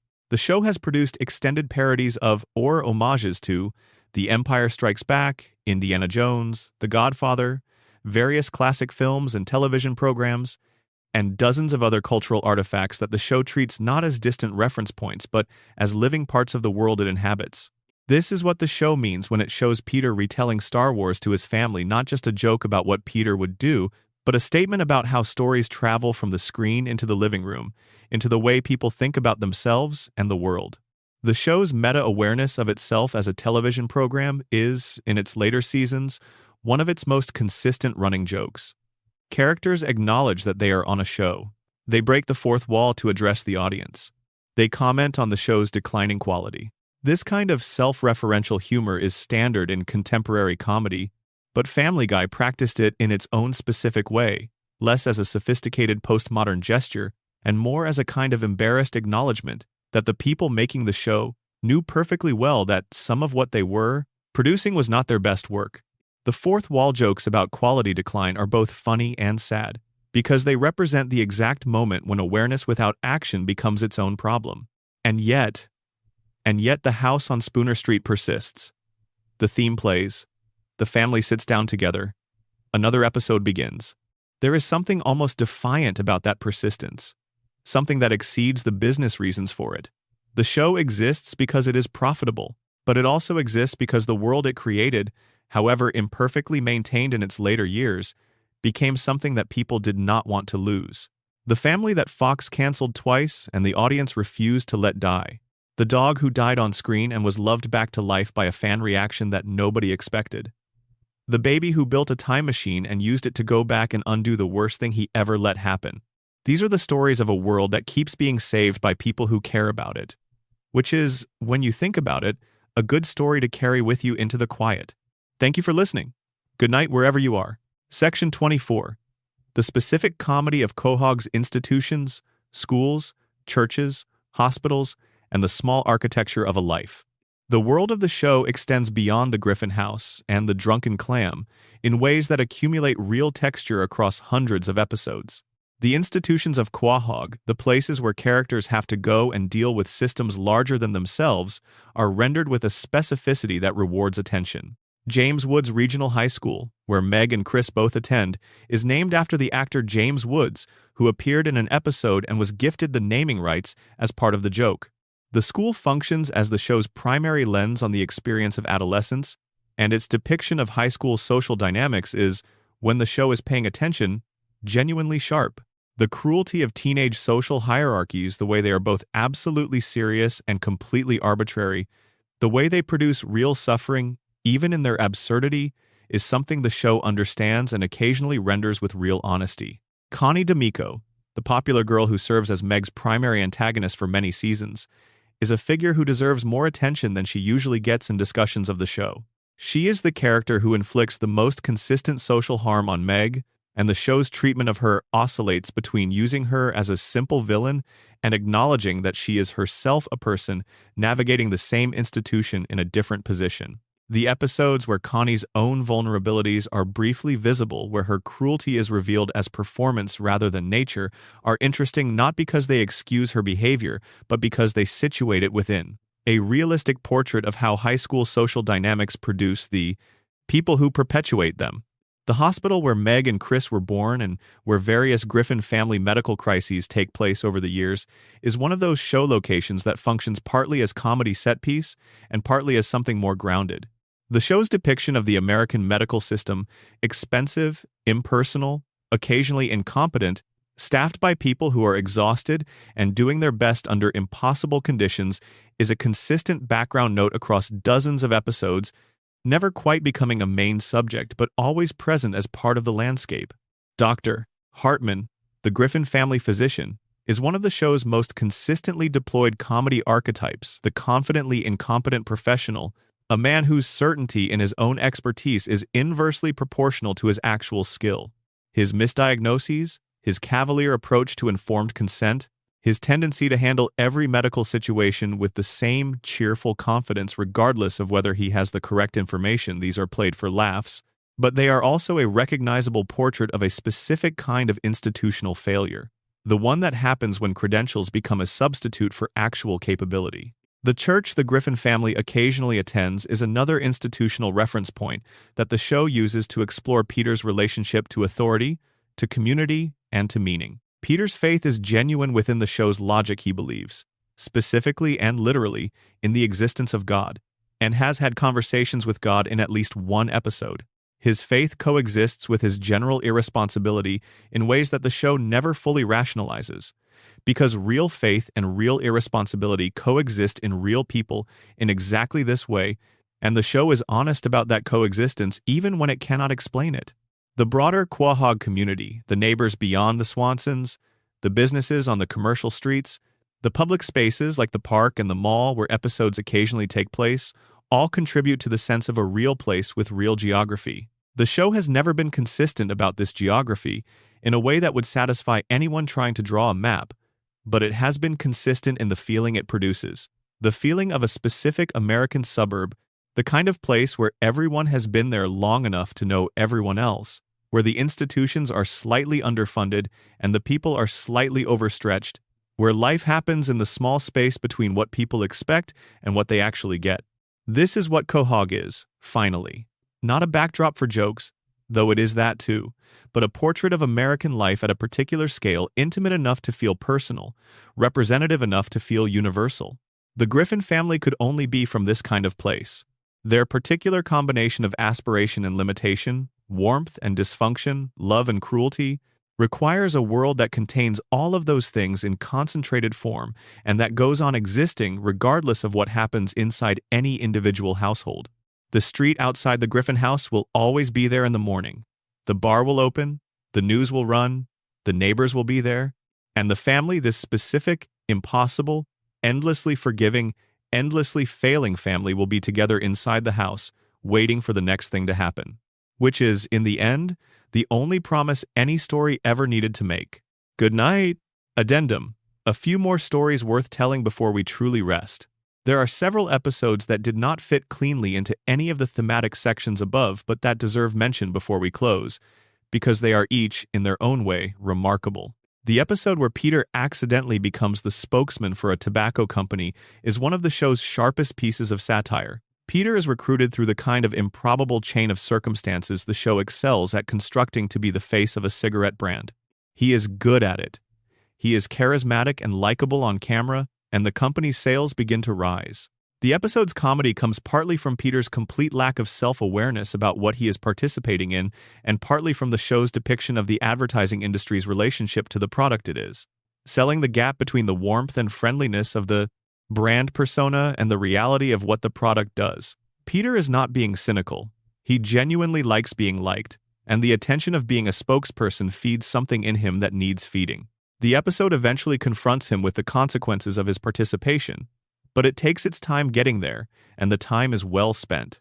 The episode where Chris discovers he has artistic talent is one of the most generous things the show ever did for a character it typically underutilized. Chris is, in most episodes, the sweet and clueless middle child, lovable, slightly dim, a source of affectionate jokes about teenage awkwardness and failed social navigation. But he can draw. He can draw well. And the episode where this is discovered, where a teacher or an art program recognizes what he is capable of and gives him the context to develop it, is the episode where Chris gets to be more than the joke. It is brief, and the show does not sustain this direction for Chris in the long run, but in the episode itself there is something genuinely warm about. A character usually dismissed as the dumb one, discovering that he has a real ability and that the world can respond to it. There is the episode where Quahog holds a local music competition, and the Griffin family enters as a band. This is not an episode about talent the Griffins are not, as a unit, a particularly gifted musical ensemble.